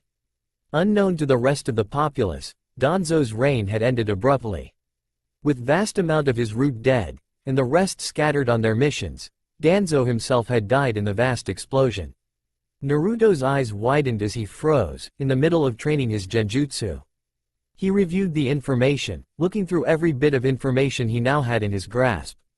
Finally, he stopped staring in the distance, and nodded. This had accelerated his plans immensely, but that had not been a bad thing at all. He felt a twinge of pity for Sasuke, but resolved himself firmly. He would survive at all costs. If Sasuke had to lose his eyes to affirm that goal, so be it. Plus, he reasoned, Sasuke had been a psychopath. With no friends or goals aside from his own selfish reasons, Sasuke was already at his knees to even the slightest manipulation. With the knowledge that data and abilities were heading his way, Naruto knew one thing. He couldn't return to Konoha. Not when his clones were the only ones known to be able to explode violently. The smart ones, the Nara clan, and the weary ones, the Aburame and Yamanaka, would immediately figure out the only one capable of such vast damage in the short time given. He couldn't return without a heavy risk of death. Still, Naruto would need to get Jiraiya away from him, although him being dead would be preferable. Still, Naruto would wait and see what happened. As it was, Naruto had some serious amount of work to do. He needed to prepare as much as possible for the potential battle that would occur when Tsunade meets up with Orochimaru to break the deal, since Naruto had persuaded her subconscious to reject the decision. It had been a very awkward few days between Tsunade and Shizune. They had been unable to find the man that Shizune had snatched, and that had both disappointed. Not only that, but Shizune had been quiet and avoiding Tsunade at the same time, blushing heavily whenever she noticed Tsunade was in the room. Deciding enough was enough, Tsunade confronted Shizune. She grabbed Shizune's shirt from the back of her neck, holding her firmly as Shizune tried to shun away. After that failed to work, Shizune stopped moving altogether, as if hoping Tsunade would think she was a statue and not Shizune the human. Tsunade turned Shizune around, holding her literally at arm's length while she said coldly, "You've been avoiding me since 3 days ago, Shizune." Shizune's face was nearly beet red, and she had her eyes looking at any other direction besides directly at Tsunade. Tsunade whispered quietly, pain and sorrow deep in her voice. "Look, I get it if you want me gone and never want to see me again, but I just wanted to apologize for what I did before you send me away from you forever. I took advantage of you, of your helplessness when you were fantasizing, and that was really wrong of me, and I'm sorry. I'll leave now." Tsunade released her shirt from her grasp, having to choke out those last few words as tears dripped down her face. She had hurt the only person she had ever confided in, and that thought hurt her more than any physical wound had in decades. Before she could turn to leave, Shizune had grabbed her shirt, and hoisted her up, keeping her feet just off the ground. Shizune's face had stopped blushing and was now pale. Her eyes were flinty however, and Tsunade flinched. Shizune had only ever gotten that angry at her when she had nearly bet Shizune's virginity in a gambling tournament. Needless to say, Shizune hadn't appreciated the sentiment. Shizune then hugged her to her chest and whispered out quietly, "Don't leave me. I just never knew if you'd want me around after that night. I thought you'd want me gone, since I didn't please you at all. Plus, every woman you'd ever done that to, you'd left behind by the next week's end. I assumed that was your way of telling me we were finished. I couldn't look at you in the eye and expect that conversation between us, let alone that looking at you just flashed that night at me, over and over again." Tsunade hugged her tightly, without using her chakra strength. She whispered, her voice hard as steel, "Never." The rest of the week had them being inseparable, even in bed. They didn't get frisky, mostly sticking to cuddles and deep tongue make-outs if they were feeling it a bit. Shizune admitted that she still liked men, that she just didn't feel the same spark as Tsunade did. Tsunade remained understanding, even if she did squeeze Shizune's breast and whisper huskily that she'd like that threesome if they ever got around to finding that man. Shizune had blushed heavily and squirmed a bit before glaring at Tsunade as if scolding her puppy. complete with a mini water bullet to the face, with Tsunade sputtering. Shizune still held that any favor she wanted she'd get over Tsunade's head, mostly as a joke. Tsunade easily responded with groping Shizune's breast or ass if it was from behind, and cooing about what a wonderful, womanly, specimen Shizune was. Shizune was not amused, although she did blush even when she scolded Tsunade about keeping her hands and other body parts she warned when she saw Tsunade grinning widely while sticking her tongue out to lick her lips hungrily, to herself. Unfortunately, they'd been unable to find the sweet gentleman, making Shizune very sad. Tsunade cheered her up a bit, pointing out that it may not be the only time a guy comes her way. Still, Shizune was hopeful she'd come across him later at some point. The day of reckoning emerged, with Jiraiya finding Naruto doing his daily stretches before he began training. He warned Naruto flatly that they had to stop Orochimaru from being healed by Tsunade. Naruto merely nodded before both quickly went toward where they thought Tsunade would be. They arrived just in time to hear Tsunade refuse the deal by trying to kill Orochimaru, only for Kabuto to stop her while telling Orochimaru her intentions. Jiraiya scowled when he was only able to summon a random small toad named Gamaikichi. Naruto stepped forward in front of Jiraiya, his mask hiding his wide manic grin as he slammed his hand into the ground while whispering quietly. Summoning Jutsu, a large cloud of smoke emerged, and then faded swiftly, revealing Naruto and Jiraiya to be standing on top of a gigantic squid, at least twice the size of Manda and Katsuya. Orochimaru scowled in dismay before stating, trying to goad Naruto and/or his summon. Your immense size means your powers are severely limited while I have the advantage to crush you, summon San. The squid's large eye narrowed, before a cold, dark, foreboding voice echoed from the very ground, as his mouth was underneath his head. My name is Jin of the Squids, king of its deep realm. We have not been summoned since the ancient clan wars, and were only removed from fighting as the Uchiha clan had taken our legendary scroll through trickery. You believe us to be weak? HMPH. Squid style. Swarm of death.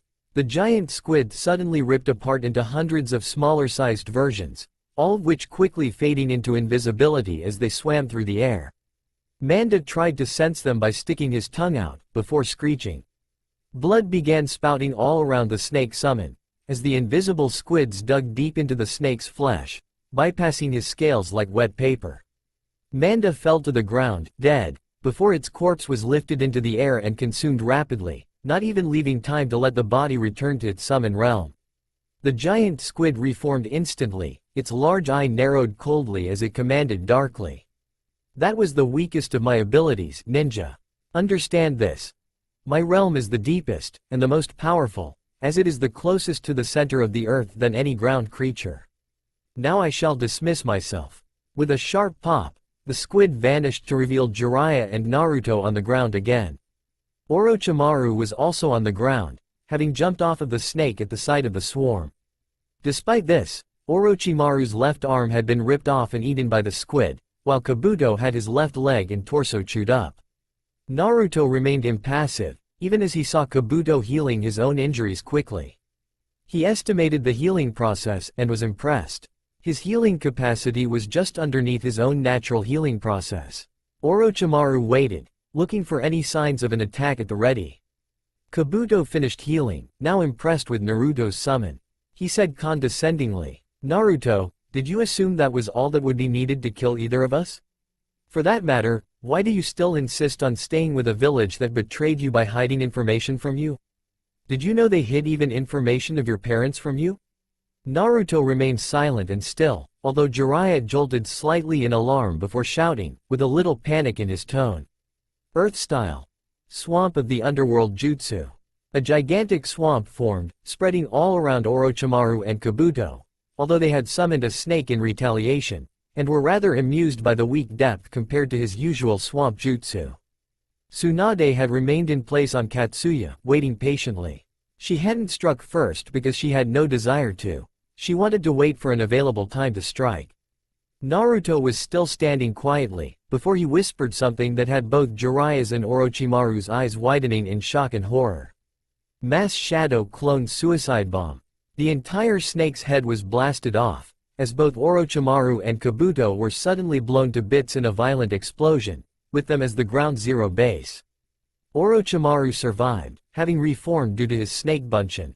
Kabuto did not fare as well, losing a good chunk of his left hand and arm in mid-shunshin from the blast. Kabuto snarled at the brat. He dared to nearly kill him. He was the same level as Kakashi Hatake. Kabuto's thoughts stopped abruptly as a shadow clone, poised as a small dust mite, had burrowed through the boy's skin into his bloodstream, before breaking his sword, which was really small, into pieces. Metal suddenly expanded abruptly, shredding Kabuto's organs and blood vessels apart like clay. Kabuto's head suddenly popped apart with a loud crack as a gigantic metal fragment ripped the skull open like a watermelon. The fragments vanished when the shadow clone also vanished. Orochimaru roared with fury at his lieutenant's death, running forward as he released Kusanagi along with his tongue toward Naruto. Jiraiya jumped forward with a kunai in hand, but the tongue had grabbed Jiraiya and flung him miles away. Orochimaru's body suddenly split into many pieces, Kusanagi shifting and hilting into the ground. Tsunade appeared behind Orochimaru, her face blank. The ground erupted from behind Naruto, revealing Orochimaru's real elongated head and neck complete with Kusanagi shredding apart Naruto's chest. Orochimaru hissed with enjoyment at hearing Naruto's gurgles of weakness before he fell silent, dead. That was, until Naruto's skin flaked off to reveal a piece of swapped snakeskin, complete with hundreds of paper bombs. Orochimaru reformed quickly, meters apart while he watched his other body. A clone formed out of rapid regeneration, was ripped apart by a well-timed swap with snakeskin.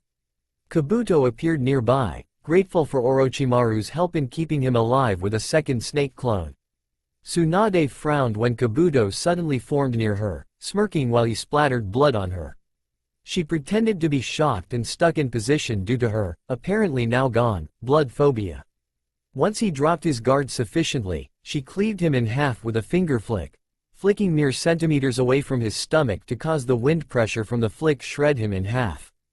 It turned out to be yet another snake clone, although Orochimaru's comment on the technique told the three ninja that the clone was Kabuto's doing this time.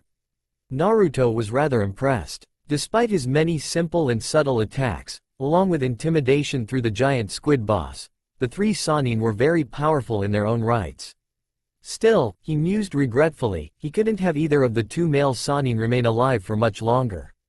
Since they were considerably weakened by now, due to multiple large jutsu on both sides, Naruto decided to play his first trump card. Orochimaru scowled as he dodged to the side, avoiding Kabuto's sudden chakra scalpel attack. Kabuto, he hissed dangerously. Kabuto's eyes blinked briefly before smirking. Are you sure all the labels were on the right packaging, Orochimaru-san? Orochimaru's eyes widened as the phrase struck him blindsided. Somehow Kabuto's mind had been altered, he affirmed as Kabuto wasn't acting like himself. Kabuto suddenly snarled, grabbing his own head as he hissed out. Get out of my head, Uzumaki. Get out. He began moving around, as the two were clearly fighting for dominance over the body. Orochimaru's eyes widened before narrowing as he looked at Naruto, whom was standing still.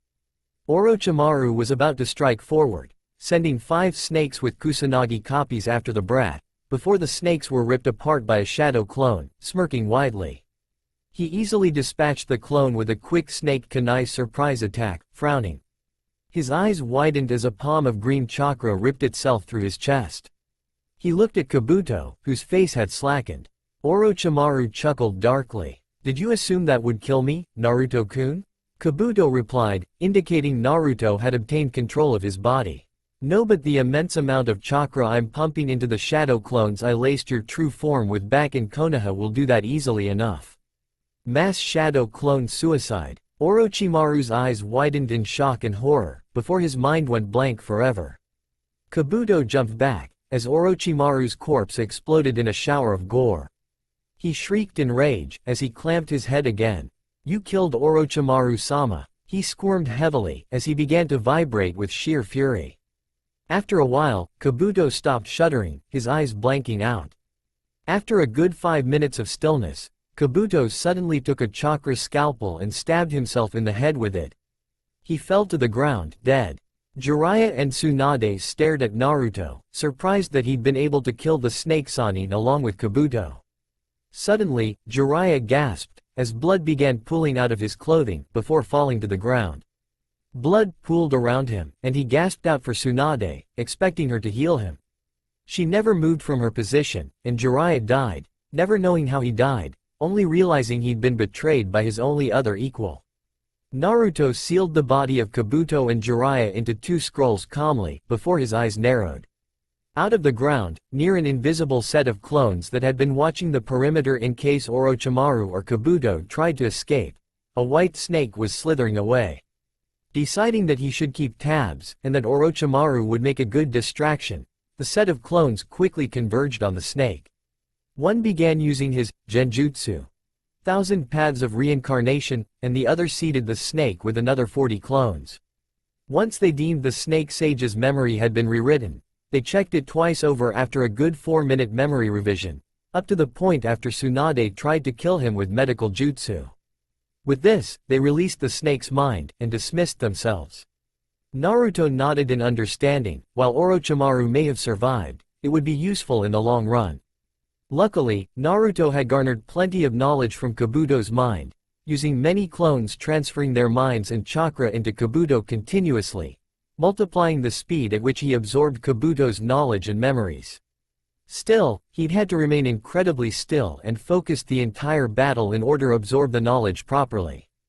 Definitely worth it though, as now he could practice his body back to shape on what Kabuto was capable of, not to mention for Tsunade to teach him even further on that prospect. Tsunade and Shizune remained calm, their faces blank. Naruto watched them, as he knew his clones were busy at work manipulating their memories carefully to ensure their actions and brief seconds of control through the Yamanaka jutsu would be as if they had done it of their own free will. The two quickly focused back, their eyes lighting up as their own consciousness returned. They were impressed with Naruto, and Tsunade decided having a second apprentice would be nice.